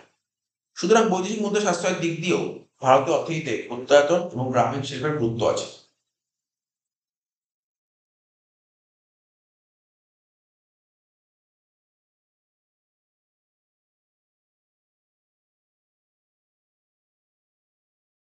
দশ, স্বল্প দক্ষতার প্রয়োজন। বর্তমানকালে বৃহদায়তন শিল্প প্রতিষ্ঠার জন্য আধুনিক জ্ঞান, বিজ্ঞান ও প্রযুক্তিতে দক্ষ ও অভিজ্ঞ ব্যক্তির প্রয়োজন।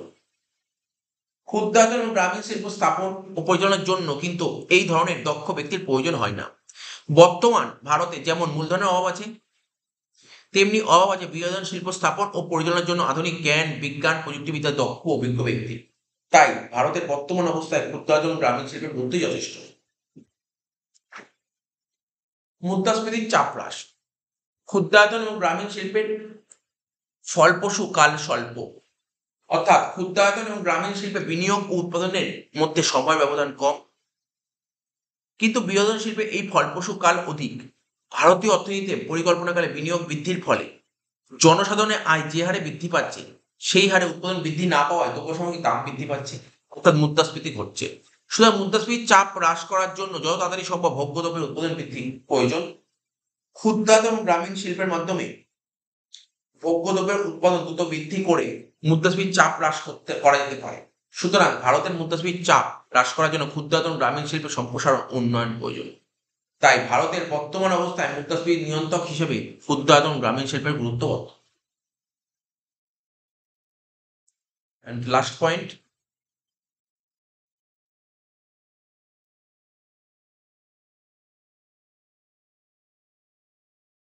ক্ষুদ্র সম্পদের যথাযথ ব্যবহার। ক্ষুদ্রায়তন এবং গ্রামীণ শিল্প সম্প্রসারণের মাধ্যমে দেশের মজুদ সম্পদ, সম্ভাবনাময় ও প্রতিভা সম্পন্ন ব্যক্তির যথাযথ ব্যবহার সম্ভব হয়। প্রকৃতপক্ষে ক্ষুদ্রায়তন এবং গ্রামীণ শিল্পের কারিগর ও উদ্যোক্তাদের কাজের স্বাধীনতা, আত্মবিশ্বাস, আত্মমর্যাদা বৃদ্ধি করে এবং কারিগর ও উদ্যোক্তাদের অর্জিত দক্ষতা, সদ্ব্যবহার ও সুরক্ষার মাধ্যমে এই সমস্ত গ্রামীণ শিল্পের গুরুত্ব অপরিসীম। প্রতিষ্ঠানগুলিকে স্বাবলম্বী করে তোলে। এই দিক থেকে বিচার করলে ভারতের অর্থনৈতিক ও সামাজিক জীবনে ক্ষুদ্রায়তন ও গ্রামীণ শিল্পের গুরুত্ব অপরিসীম। তোকে পরীক্ষায় বলে ক্ষুদ্রায়তন ও গ্রামীণ শিল্পের গুরুত্ব লেখো, দুটো গুরুত্ব যে কোনো দুটো গুরুত্ব লেখো, যে কোনো দুটো গুরুত্ব, যেই দুটো পয়েন্ট সোজা লাগবে সেই দুটো পয়েন্ট তুই সাজিয়ে দিবি। 26, ভারতীয় শিল্পে বিশ্বায়নের দুটি প্রতিকূল মানে অসুবিধা বিশ্বায়নের। আমদানি নীতি উদার করা হলে ভারতের মূলধনী দ্রব্য শিল্পের অগ্রগতি ব্যাহত হবে। এরকম শিল্পের বিনিয়োগে ভারতীয় বিনিয়োগকারীরা এমনিতে উৎসাহী নয়। উদার আমদানি নীতির ফলে তারা আরো নিরুৎসাহী হয়ে পড়বে। দ্বিতীয়ত, বৃহৎ সংস্থাগুলিকে আধুনিক যন্ত্র ও কৌশল আমদানির সুযোগ দিলে ক্ষুদ্র শিল্পের অস্তিত্ব বিপন্ন হয়ে পড়বে। তৃতীয়ত, অপ্রয়োজনীয় বিলাস দ্রব্যের আমদানি বাড়বে, দুর্লভ বৈদেশিক মুদ্রার অপচয় হবে। চতুর্থত, অপ্রচলিত প্রযুক্তি ও যন্ত্রপাতি আমদানি ঘটবে। তাছাড়া বিদেশি প্রযুক্তি মূলধন নিবিড়। এরূপ প্রযুক্তি আমদানি করলে কর্মসংস্থান কমবে এবং বেকার সমস্যা বাড়বে।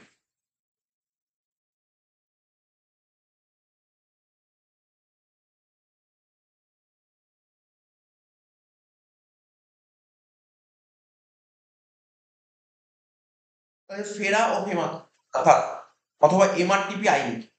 ফেরা, বৈদেশিক মুদ্রার লেনদেন ও বিনিয়োগ নিয়ন্ত্রণ করার জন্য ও বৈদেশিক মুদ্রা ভান্ডার সংরক্ষিত রাখার জন্য foreign exchange regulatory act 1973 pass হয়। কিন্তু বিশ্বায়নের যুগে এই আইন বিদেশি মূলধনের প্রবেশে বাধা হয়ে দাঁড়ায়। তাই এই আইন সংশোধন করে 1999 সালে FEMA foreign exchange management act pass করাও হয় ও 2000 সালে ফেমা কার্যকরী হয়। এর ফলে বিদেশি মুদ্রার গমনাগমন সহজ হয়, বিদেশি বিনিয়োগ বৃদ্ধি পায়। এটা ছিল ফেমা অ্যান্ড ফেরা অ্যান্ড ফেমা। এবার বলবো এমআরটিপি আইন। শিল্পক্ষেত্রে একচেটিয়া কারবার বন্ধ করার জন্য 1969 সালে এমআরটিপি আইন প্রণয়ন করা হয়। এই আইন অনুযায়ী উৎপাদন সংস্থার সম্পদের পরিমাণ নির্দিষ্ট সীমার ঊর্ধ্বে উঠলে সেই সংস্থার উপর সরকারি বিধি আরোপ করা হতো। কিন্তু উদারীকরণের পরিবেশে 1991 নয়া শিল্পনীতিতে এই উদ্দেশ্যের বিলুপ্তি করা হয়। এর ফলে বৃহৎ উৎপাদন প্রতিষ্ঠানগুলি স্বাধীনভাবে তাদের উৎপাদন বৃদ্ধি ঘটাতে পারে ও বৃহৎ উৎপাদন প্রতিষ্ঠানে পরিণত হতে পারে।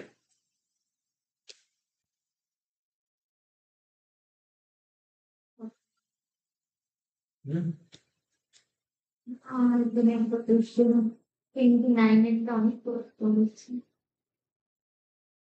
28, ভারতীয় অর্থনীতির ক্ষুদ্র ও গ্রামীণ শিল্পের প্রসারে দুটি পদক্ষেপ লেখো। ভারতীয় অর্থনীতির ক্ষুদ্র ও গ্রামীণ শিল্পের প্রসারে দুটি প্রধান পদক্ষেপ হলো সর্বভারতীয় খাদি ও গ্রামীণ শিল্প কমিশন আর একটা ক্ষুদ্র শিল্প উন্নয়ন তহবিল। এবার সর্বভারতীয় খাদি ও গ্রামীণ শিল্প কমিশন কি বলছি?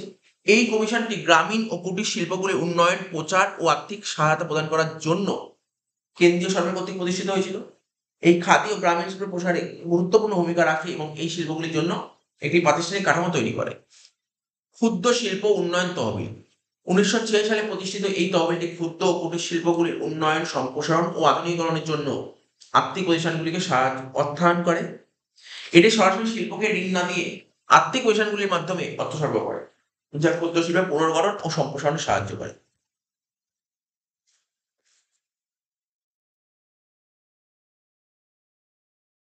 ঠিক আছে, এটা করে রিড করে নেবে, কিছু নেই, আমি পয়েন্টগুলো উপর দিয়ে বলে দিচ্ছি। বলছে ক্ষুদ্রায়তন গ্রামীণ শিল্পের সমস্যা কি? প্রধান সমস্যা মূলধনের সমস্যা। এই ব্যবসা কেন দীর্ঘস্থায়ী হতে পারেনি, বড় হতে পারছে না? তার কারণ মূলধনের প্রচুর সমস্যা। তারপর কাঁচামাল সংগ্রহ সমস্যা। এই প্রোডাক্টগুলো তৈরি করতে আমার যে সমস্ত কাঁচামাল লাগবে, আমার লোকালে কাঁচামাল পাওয়া যায় না, বাইরে থেকে কাঁচামাল কিনে নিয়ে আসতে হবে, এর বিশাল বড় সমস্যা আছে।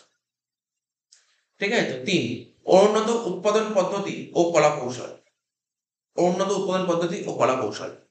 এখানে যে সমস্ত উৎপাদন পদ্ধতিতে তোর প্রোডাকশন করা হয় খুব অনুন্নত, ঠিক আছে, এবং টেকনোলজিটাও অনেক পুরোনো দিনের টেকনোলজি, মান্ধাতার আমলে।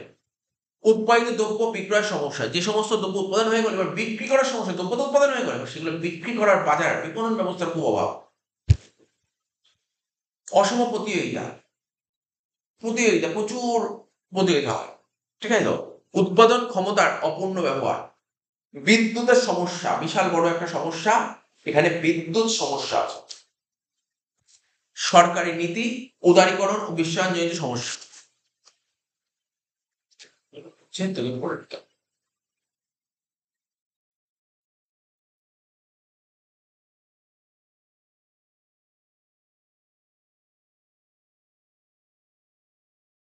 গ্যাট কাকে বলে বা গ্যাটের উদ্দেশ্যগুলি কি? 1944 সালে বেটন উডস সন্ন্যাসের সময় থেকে আন্তর্জাতিক অর্থ ভান্ডার ও বিশ্ব ব্যাংক ছাড়া আর একটি সংস্থা স্থাপনের প্রচেষ্টা শুরু হয়। পরবর্তীকালে 1947 সালে 23 জেনেভাতে একটি চুক্তি আবদ্ধ হয়। এটি শুল্ক ও বাণিজ্যের ক্ষেত্রে সাধারণ চুক্তি বা গ্যাট নামে পরিচিত। গ্যাটের চুক্তিও দেশগুলি নিজেদের মধ্যে বাণিজ্যের প্রসার ঘটাতে সচেষ্ট হয়। আমদানি শুল্ক হ্রাস, আন্তরিক বাণিজ্যে সংরক্ষণ বিরোধী আইন তৈরি, বৈদেশিক বাণিজ্যে লিপ্ত দেশগুলির আচরণে বৈষম্য দূর করা ইত্যাদি উদ্দেশ্যে গ্যাট চুক্তি স্বাক্ষরিত হয়।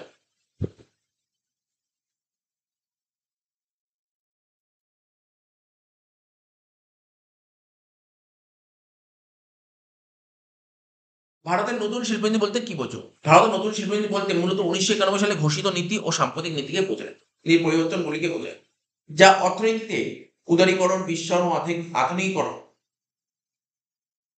জন্য প্রণীত হয়েছিল।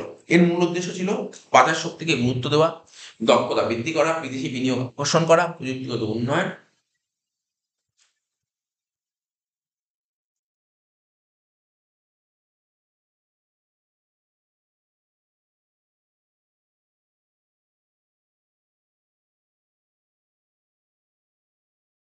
প্রযুক্তিগত উন্নয়ন এবং উৎপাদন ও রপ্তানি বাড়ানো, এটা হচ্ছে নতুন শিল্পনীতি।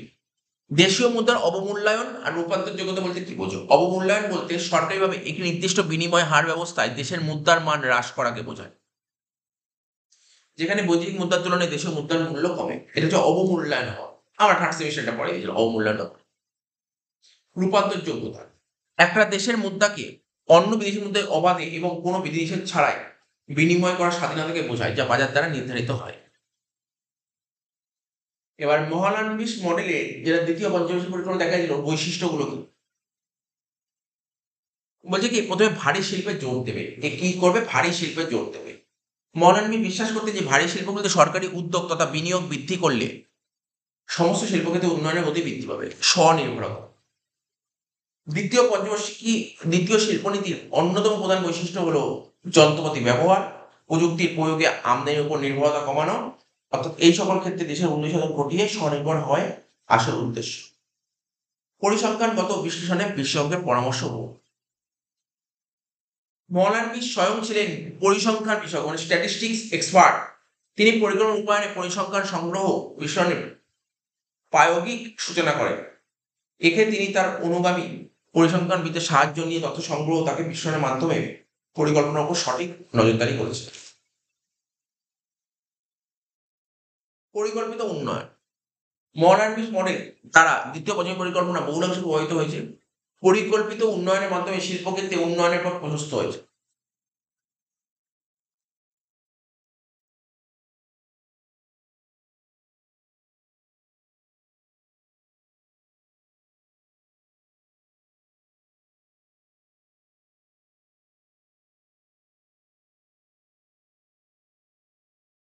শিল্পগুলি বিভাজন, মডার্নিস্ট মডেলে শিল্পগুলি তিনটে ভাগ করা আছে, একটা প্রথম তালিকা, দ্বিতীয় তালিকা, তৃতীয় তালিকা। প্রথম তালিকায় কি রাখা হয়েছে?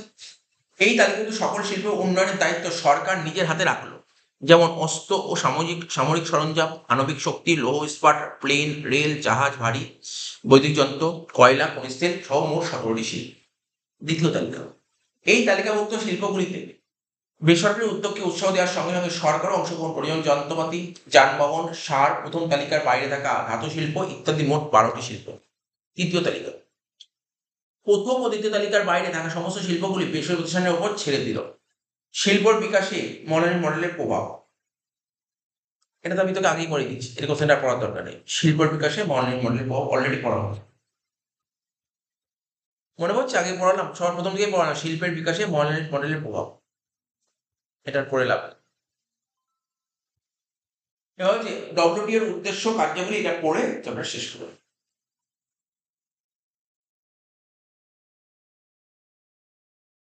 ডব্লিউটিও এর কাজ কি কি? সুসংহত প্রশাসনিক কাঠামো গঠন করে বহু পাক্ষিক বাণিজ্য চুক্তিতে তোর কার্যকর করা, সদস্য রাষ্ট্রগুলির মধ্যে বাণিজ্য সংক্রান্ত বিরোধ দেখা দিলে তার মীমাংসা করা, আইএমএফ এবং বিশ্ব ব্যাংকের সঙ্গে সহযোগিতার মাধ্যমে আন্তর্জাতিক বাণিজ্য সম্পর্কিত নীতিগুলির মধ্যে সংহত সাধন করা, সদস্য রাষ্ট্রগুলির মধ্যে উদার এবং বহুমুখী বাণিজ্য সম্পর্ক প্রসারের উদ্দেশ্যে কাজ করা। ডব্লিউটিওর উদ্দেশ্য কি? বিশ্ব বাণিজ্যকে অবাধ করে তোলা, আন্তরিক বাণিজ্যকে প্রতিরোধমূলক ও দক্ষ করে তোলা, আন্তরিক বাণিজ্যে বিভেদমূলক আচরণ দূর করা, বৈদেশিক বাণিজ্যের সঙ্গে সম্পর্কিত মেধাস্বত্বকে সুরক্ষিত করা, বিশ্বের সম্পদের কামতম ব্যবহার করে দীর্ঘস্থায়ী অর্থনৈতিক উন্নয়নের সুযোগ বৃদ্ধি করা। তো দেখ এটা না অন্য আরেকটা অ্যান্সারও লেখা আছে, যদি ওই অ্যান্সার ভালো না লাগে এই অ্যান্সারও লিখতে হবে, যেটা তোর ভালো লাগবে সেটা করবে। ঠিক আছে, আরো কিছু এক্সট্রা কোশ্চেন আছে, এগুলো দেখে নিতে পারিস। ঠিক আছে, এই চ্যাপ্টার এগুলো পড়বি, বারবার বললাম এই চ্যাপ্টার থেকে বোঝানোর কিছু নেই, এই চ্যাপ্টারে কিছু বোঝানোর থেকে মুখস্থ করতে হবে, কোশ্চেনের অ্যান্সার তোকে মুখস্থ করতে হবে। Depois, né? Ele não foi logo que teste.